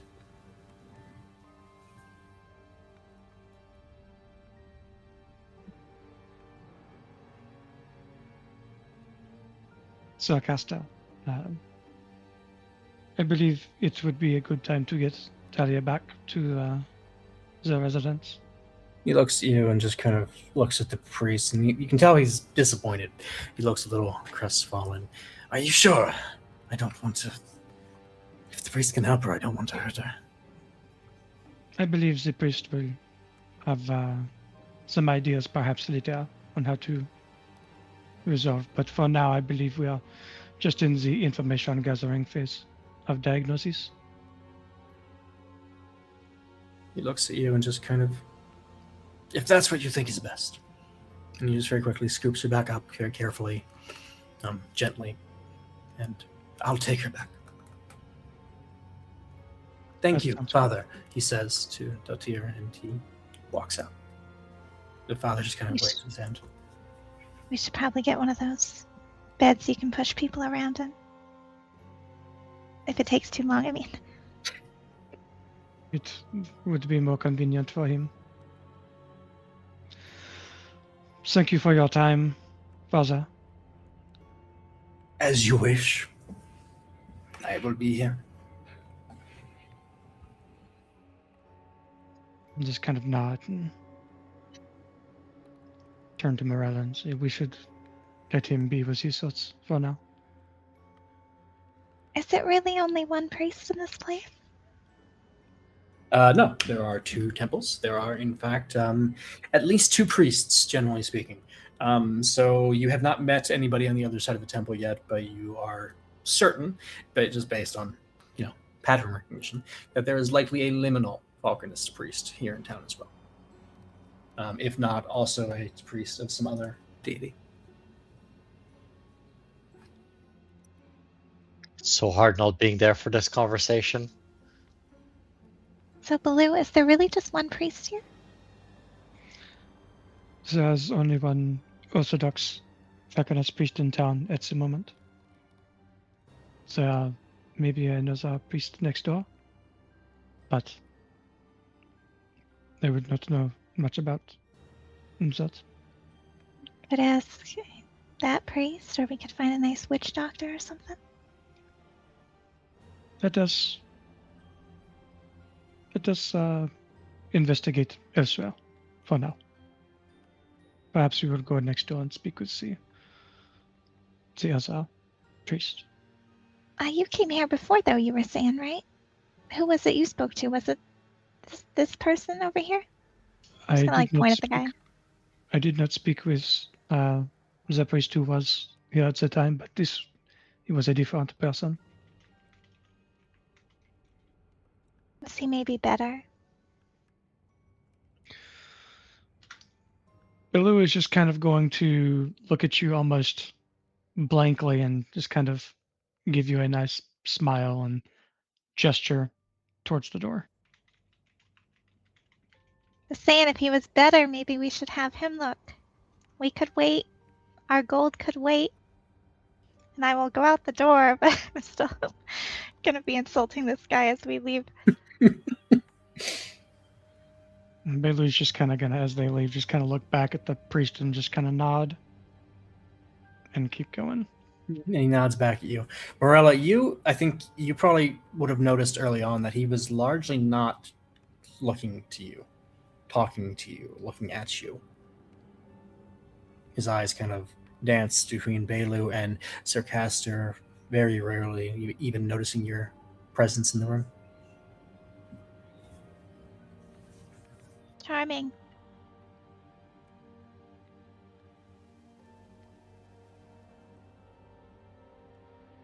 In my travels, I have met some of his orders that were more honorable than he seems to be. What was all that with the woo-woo arms? Going to hold my hand up, and instead of it being a, what do you say, his was a green light? No, it was more like white, very, holy looking. Yeah, so mine's just going to be like a very silver looking light, similar. Mm-hmm. I'm just going to hold it out to Morella and then kind of shake it off. Mm-hmm. Oh, got some woo-woo too. It was not a, well, I believe I have probably already tried what he would be capable of trying on Talia, and I believe that she would be more comfortable resting in the good household rather than on a table in a temple somewhere. Why don't we catch up with Tom and let him know that we were not able to get as much help. I will check in perhaps later. We can check in with the priest to see if he has had any other ideas. But I think it would be good to wait for Jen to arrive in town, and perhaps she will have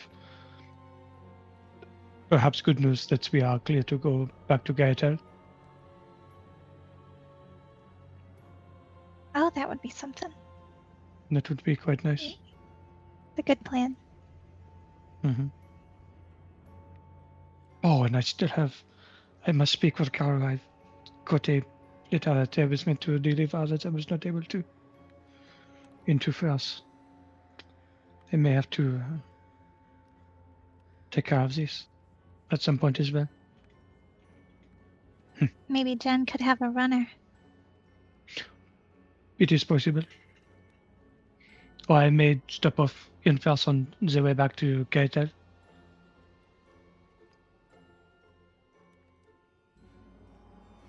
Either way, let us perhaps wait until Jen is in town and we can have a conversation with her.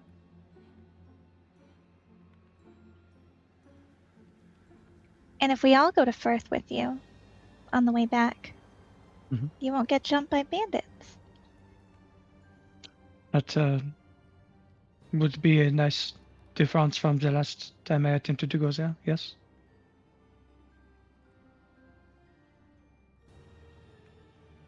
All right, let's get moving.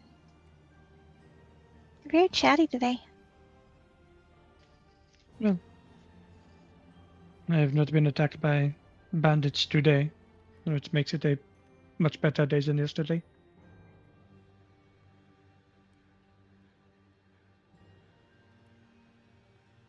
Torment, And we you see go, them where are we going? returning to To the. Torment. Yeah. Yeah. Torment, you meet them outside the Axe and Stave. Hey, how's it going? How was it with the priest? I believe the priest is just, he will say, a bit like us, in that I do not believe he is able to assist. I see. It's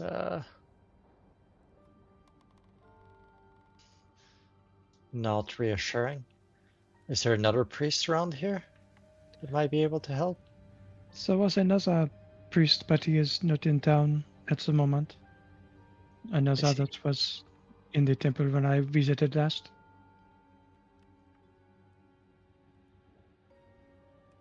It could be a matter of just waiting until the other priest arrives, or it could be a bit more long term. Was speaking with Marada earlier and said perhaps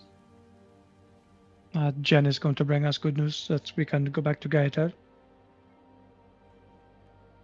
And if that happens, then we can potentially find better help there, or... You think that is likely? I mean, I don't believe it. It has to be hopeful.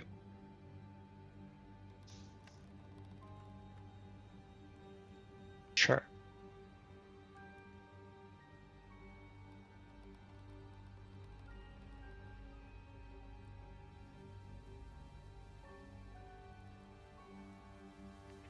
As your group stands outside in the square,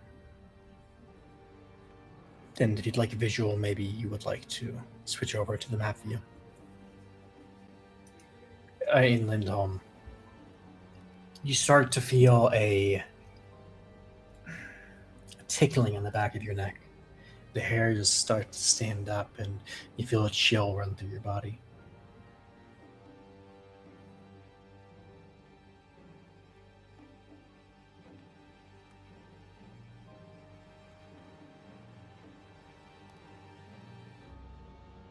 You feel compelled to look around. It feels like somebody is watching you. And I would say, as your eyes move around the town, all the group of you looking around, suddenly feeling very off put all of a sudden. Could you all roll as a reaction roll instinct, please?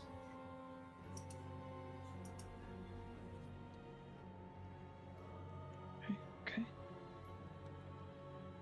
That is just like a raw roll, right? It's just No, it's your instinct thing. There's just no hope or Right. fear generated off of it. I have a 19. Okay. 20. Okay. 17. Very good. All three of you, your eyes lock onto the alleyway between the general goods store and one of the homes next to it, and you see hiding in the shadows, just barely perceptible, well hidden, seems to be a man with a bow drawn, aiming directly at your group.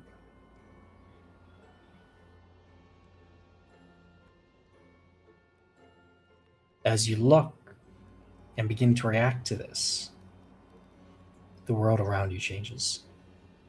The sky turns black, green stars appear in the sky, and you find yourself once again standing in that grove of trees where you fought those vine wolves and bears not that long ago. You're currently alone, except you're not. Your eyes still see the man drawing the bow across from you.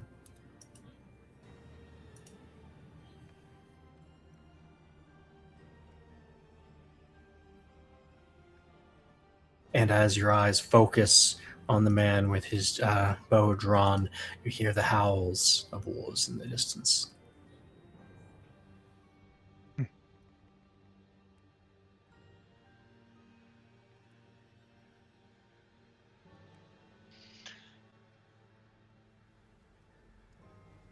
Here we go again.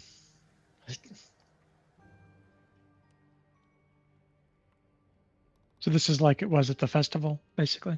At the festival and the other time in Luntom, when you guys had your second fight here. Blue was knocked out for that. Oh, I'm sorry. Oh, Remember, I don't want to say this is an illusion, but the people in town were able to see what we were doing, reacted with the swings. what do you mean? We are here, but we are not fully here. I don't know if this is an illusion or what, but they were definitely able to see us. They thought we were putting on a show, or they were humoring us. I don't know. As you take the time to remind everyone of that, the man looses his arrow. It's a 16 to hit. To hit who? Hit who? Tormund. Oh, yes. Wait, what is this? So he's here with us, or Yeah. he was? Yeah. Okay. My I thought it armor was like we looked could wrong. see him, but I don't think I have 4 armor. Wait, no, never mind. It's evasion, right? Oh my god, Daggerheart. Correct. Your evasion is your armor class, essentially. Yeah. So this was a 16 to hit. I assume that's above your evasion. Yes. So that is a total of 10 points of piercing damage as an arrow finds a gap in your armor and sticks into your body. That is minor damage. Okay. 1 point of health damage to Tormund. With that, I think the spotlight is certainly out back on the party.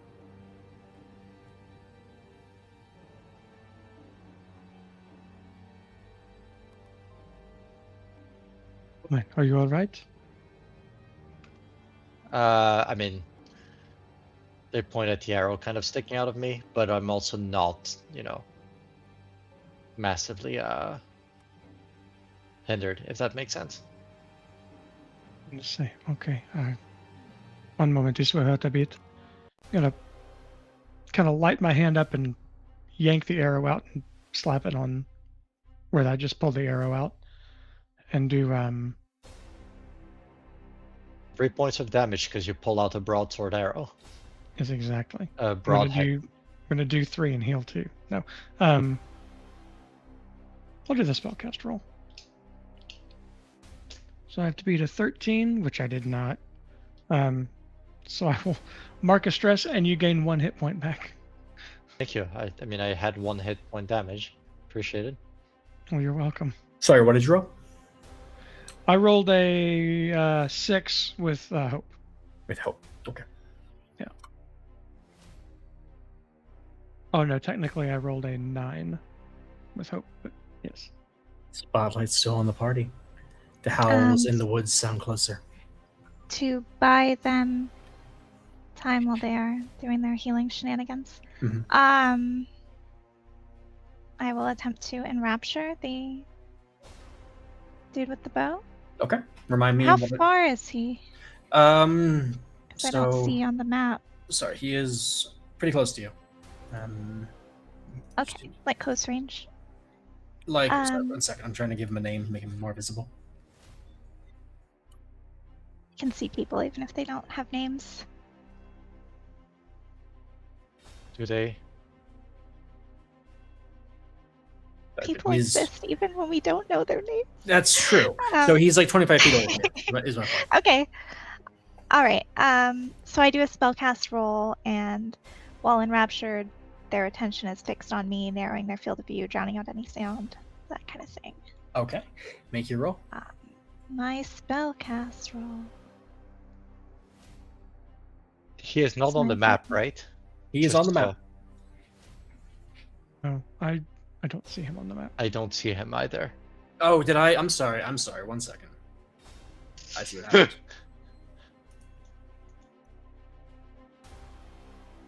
I switched it from my side, but I didn't move you guys with me.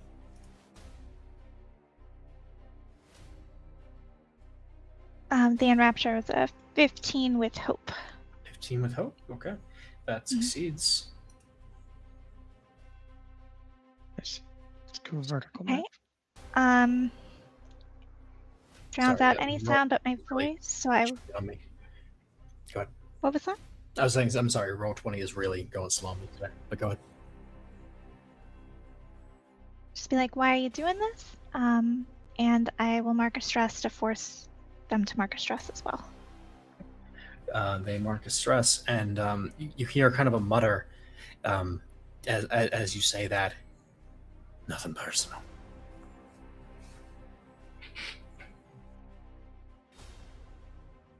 And that is a temporary condition. Yes, so I have to spend a fear to, or I have to spotlight to get rid of it. Yes. You can just stay enraptured. That's fine. Spotlight is still on the party.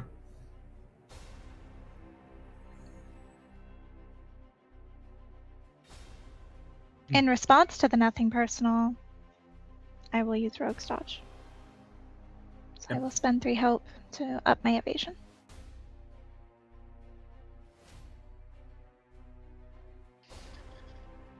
All right. So nothing personal goes both ways, right?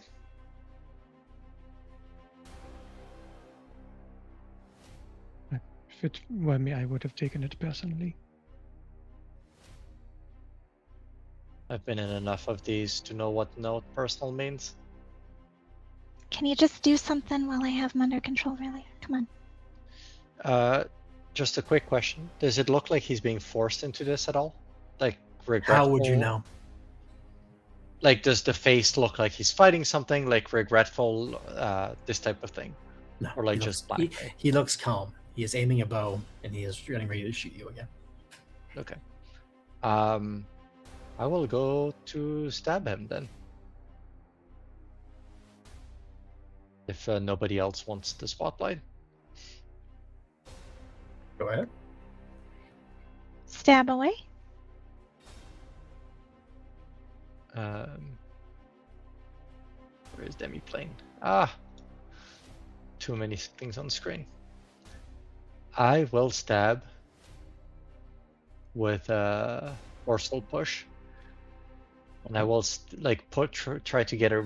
Do I have enough speed to get around him and to push him back towards the rest of the group? No, I would say you can't do that. Can I get kind of halfway around so I push him perpendicular?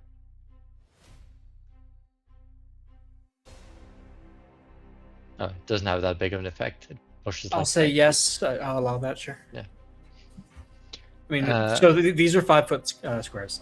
So. Right. So yeah, the getting through him is the I get it. I will make a melee attack. Okay.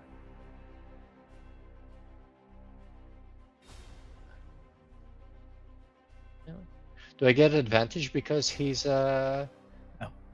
Okay. 21 with actually crit. Never mind. Okay. Wait. I'm really in. +3 from 9 plus 3. Yeah. Okay, got it. Yep. Sorry. Go ahead. I was actually rolling on Demiplane this time, so I saw the number and then I saw the 2 dice afterwards. Like it shows it at the bottom. Yeah.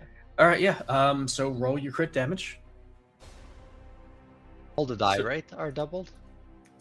No. Okay. So that's a D&D crit. So just teaching moment for everybody. In Daggerheart, a crit occurs when you roll the same number on both your duality dice rather than a natural 20, yada yada. But more importantly, when you actually have a crit, the way the number is calculated is you take your base damage, let's say it's 2d6 plus 3, You assign the maximum possible value of those dice, 12 plus 3, and then you roll the dice again. So, so in the case of 2d6, it would be 2d6 plus 3. It would become 15 plus 2d6. 15. So it's 2d10, so like that'd be a 10 and then a 4 on the other die. Sorry, it's 2d10? It's 1d10 is the weapon. Sorry. Okay, yes. So, it's so 10. it's 10 plus the modifier plus a d10. Right. So forceful push is a d6 also. Does that also get the crit? Yes, you would also add 6 and then roll the d6 on top. A 6. So another 12 points. Okay. So what's the total? 24. Yeah, that is moderate damage. Moderate? Armored boy over there. Okay, and that's it. And I'm going to kind of stay. I can't move anymore, so that's it. Sure thing. Can you move yourself, please, so we know where you're at? Oh, yep. I apologize. And Spotlight's still on the party. That was great. No, actually, hasn't happened yet. So I am just going to spend a fear to reveal the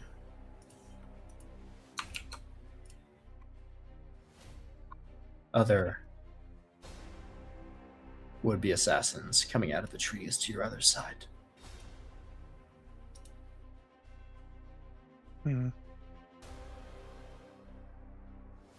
Spotlight's still on the party.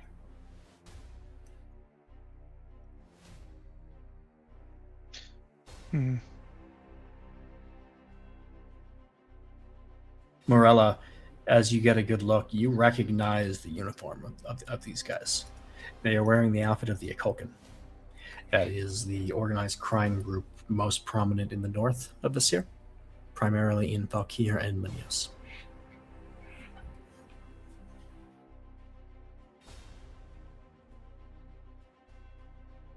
Wolves howl in the distance, and it is not so distant anymore. They feel like they are approaching at a rapid pace. And I will say to the enraptured dude, call this off. You're not getting out of here if you go through with this.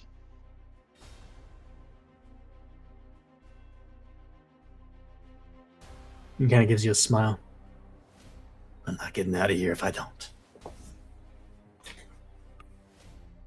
And he looses an arrow at you.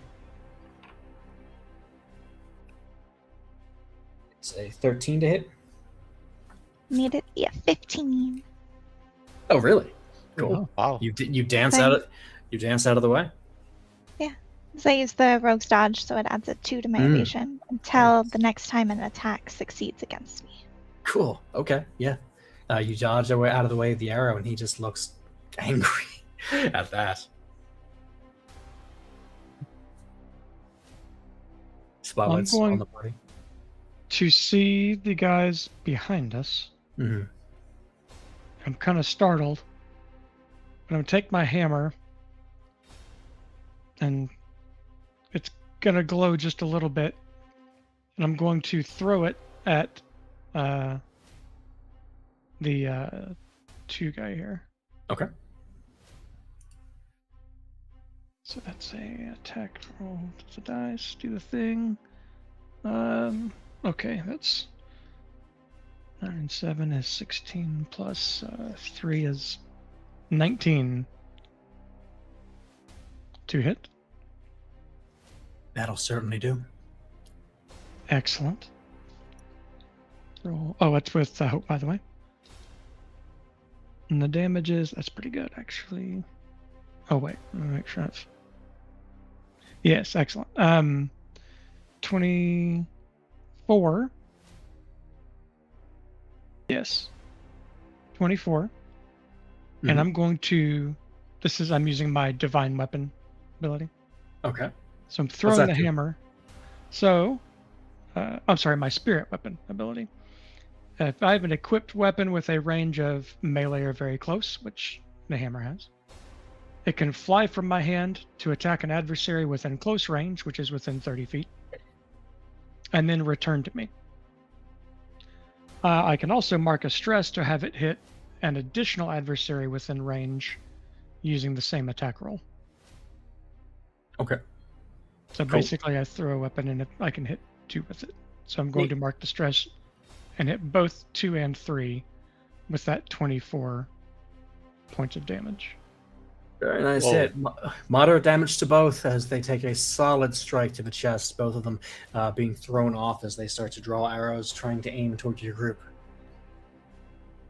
Spotlight's still on the party. Hammer kind of comes back. I'm just going to say, we can speak about this, but there's no need for shooting arrows at us. And that's it.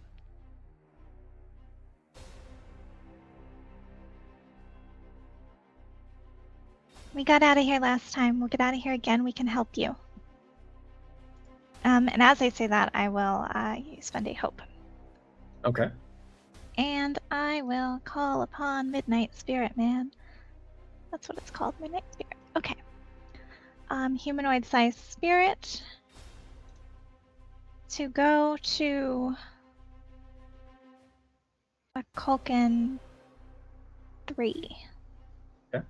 Use a suit of armor. Okay. He's a suit of armor?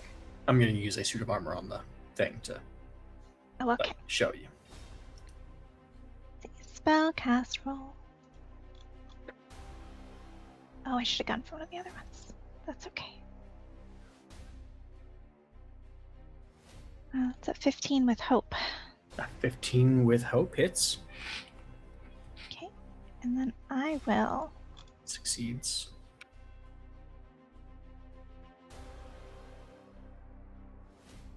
Find my dice. Where are your dice, God? I don't know.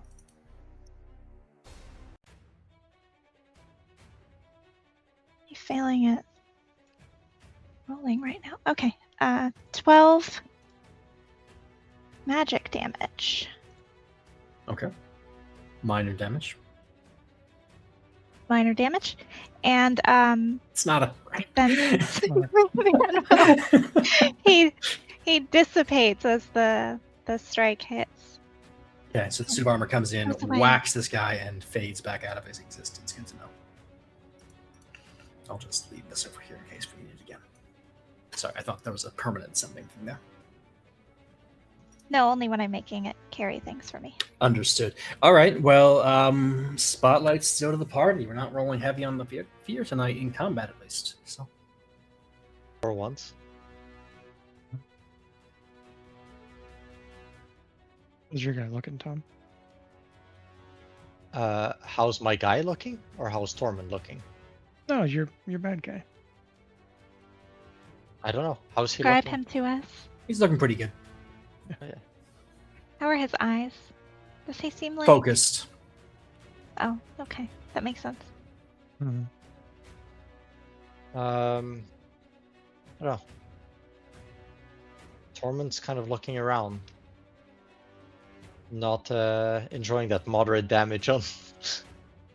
In the moment, as you look around and take in the battlefield, you hear the sound of something rushing through the underbrush nearby you, followed by a quiet howl, and then a moment later, a wolf tears out of the underbrush, out of the bushes toward the group, running full speed. And as you look, this isn't a wolf like you've seen before, made entirely out of vines and dried vegetation. This is an actual living, breathing wolf. You can see the fur on its back and the muscles rippling as it runs. You can see the drool slavering down its jaws, but the vines aren't gone. You see them wrapped around this creature, wrapping around its neck, around its chest, around its legs, and you see drops of blood welling out from where thorns are digging into this creature, driving it mad with pain. And it dives, slavering jaws open into your group. And in that moment, Azalea turns to look at it, and instinct takes over, turning her into her own wolf form, meeting the wolf in midair, her jaws clamping around its neck while it scrabbles at her. The two of them roll off into the woods, fighting off. You can hear howls and growls and yelps frequently, but you have your own fight to deal with. Okay. I will do this exact same thing because we are low level and we don't have many different attacks.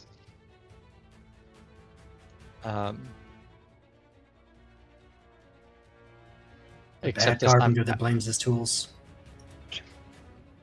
This carpenter only has a hammer, so his only action is to use a hammer. You have a polearm, I have a hammer. Yes, Belu. Yes, Belu. That is an expression.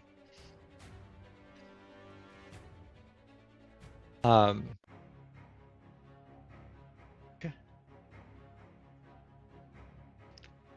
Rolling.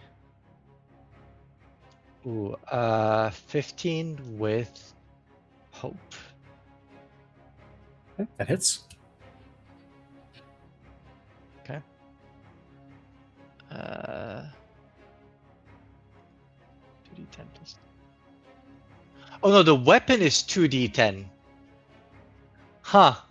Anyway, last time should have been. We'll come back to it next time. Yeah. Right. I did a non-crit, I guess, last time. C'est la vie. Yep. This was 26 damage. 26. That is still in the major damage category, but he's certainly looking worse for the wear now as the second polearm hit comes in, slashing into him. His grip on his bow is now faltering, as you can tell. Some blood has gotten on his hands, and his grip is not as steady as it could be. He's also Spotlight's still on the party. 5 feet to Morel. Okay. Okay. I think Belu is going to kind of look at these other two. That guy looks like he's a little less steady than he was. Mm-hmm. So I think he's going to probably walk. How do I? For some reason, I can't move though. Oh, you can't move the piece? I got it now. Okay. Going to walk over to him, and I'm going to make an attack upon his person with a hammer. I'm trying for like a non-lethal blow. Okay. Oh, that's going to be an 11 with fear. 11 with fear. No, I'm sorry. Oh. 12 with fear. 12 with fear does hit. Oh, okay. We had to do it with fear, though. We had a good streak going. Yeah, we did have a nice little streak going for a minute there. His hands are shaking a bit. He's scared. That's going to be a 8 and 3 is that's an 11 of damage. You said non-lethal? Yes. And I'm going to tell kind of gonna holler at Tormund. Try and keep them alive so we can ask questions when this is over.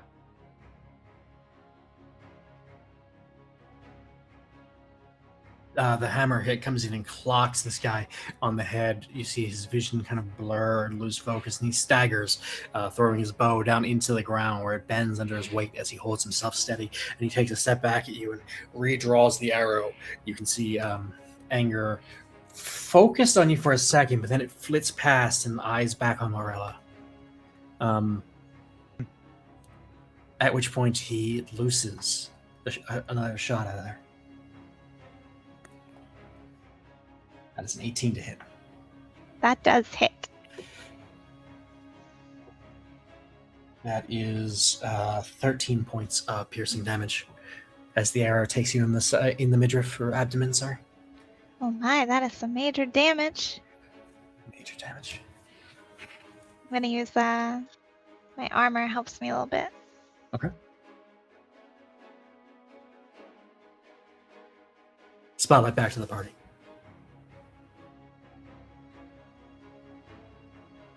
Did you really mean non-lethal?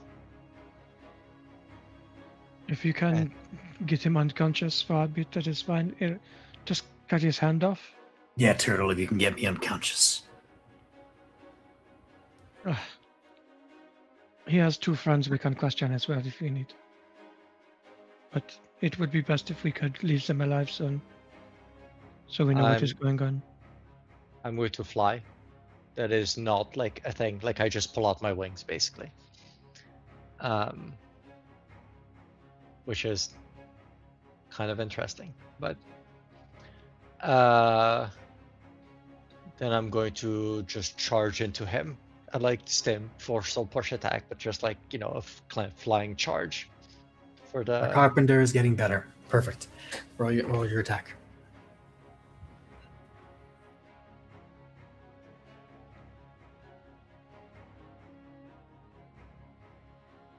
Uh, 13 with hope, but I will use a prayer die to make To that do what? To make that a 16. Wait, no, 12 hit. No, never mind. Too late. You hit. Damn it. I caught myself before you said anything even.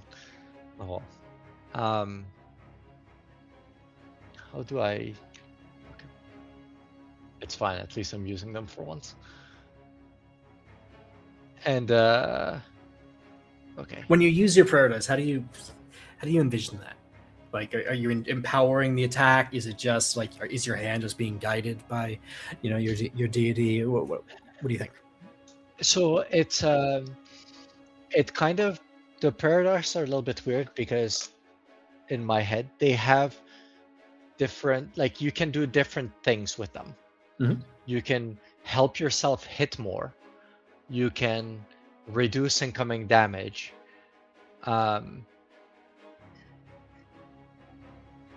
You can add hope, and so basically depending on the effect they have different things. Okay. I would say in this case it is just a slight guidance to the hand, like an adjustment if needed, something to find, like, you know, Not it would be flashy, luck if it practical. were a rogue. It would be, you know, it's that, or if it were a bard, it'd be luck, I guess. If it were a rogue, it'd be like that intuition. It's that thing where you manage to slip slightly better between armor plates. If it were a rogue, it would be pocket sand. But go ahead. You understand what I'm trying to say? Like it's that, just that small things, like, oh, you're just avoiding somebody's parry or something like that. Sure, just a little edge in your game. Right. So this is going to be the...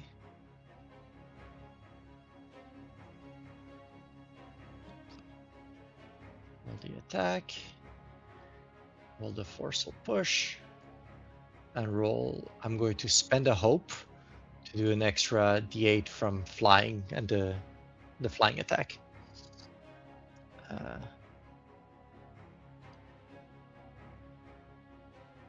It is 24, 27. 27 is severe damage. Severe damage. Was this non-lethal? Yes. As you fly in polearm first, usually a particularly not lethal method. You think about it as you move, and it's even worse. It's a halberd, actually, not a polearm. But I know. And just in the last moment, you twist and yank your halberd back out of its stabbing motion and swing as you come by, and just guided by that preternatural grace, by that power of your guiding deity, the flat of the halberd, backed by the speed of your flight, smacks into this guy's jaw. Teeth and blood pop out of his mouth. His eyes bulge out for a second, and then he just goes slack and falls to the ground. Still, for the moment, probably not dead. We'll see. Severe damage with he's alive. Might be a little bit concussed, Bellu, but alive. I can't fix concussed. I just cannot fix dead. There are 2 others. So I think Bellu is going to... 2, 3, 4, 5, 6. I can't quite get close enough to melee him for real. So I'm going to try and reason with him. Your friend is injured and needs assistance. I can help him, but we must end these hostilities. And then you may be on your way. Gives you a little smile and looses an arrow at you. It's a 16 to hit. That hits. I don't know if you're capable of not hitting. It's a d20. Sometimes I'm just rolling well right now. But you take that is 9 points of piercing damage. Ooh, that hits my major damage threshold. 2 damage. A good shot takes you right in the upper shoulder, close, to some concerning arteries, but you're okay. Mm-hmm. Spotlight back to the party. Belu, damn it, be careful. Throw a dagger at the dude that attacked Belu. Okay.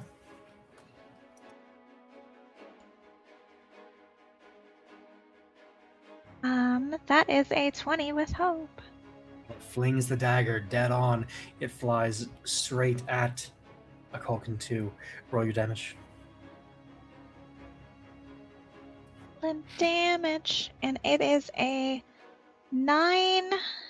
Belu is not in melee, so no sneak attack. Okay, so it's 9.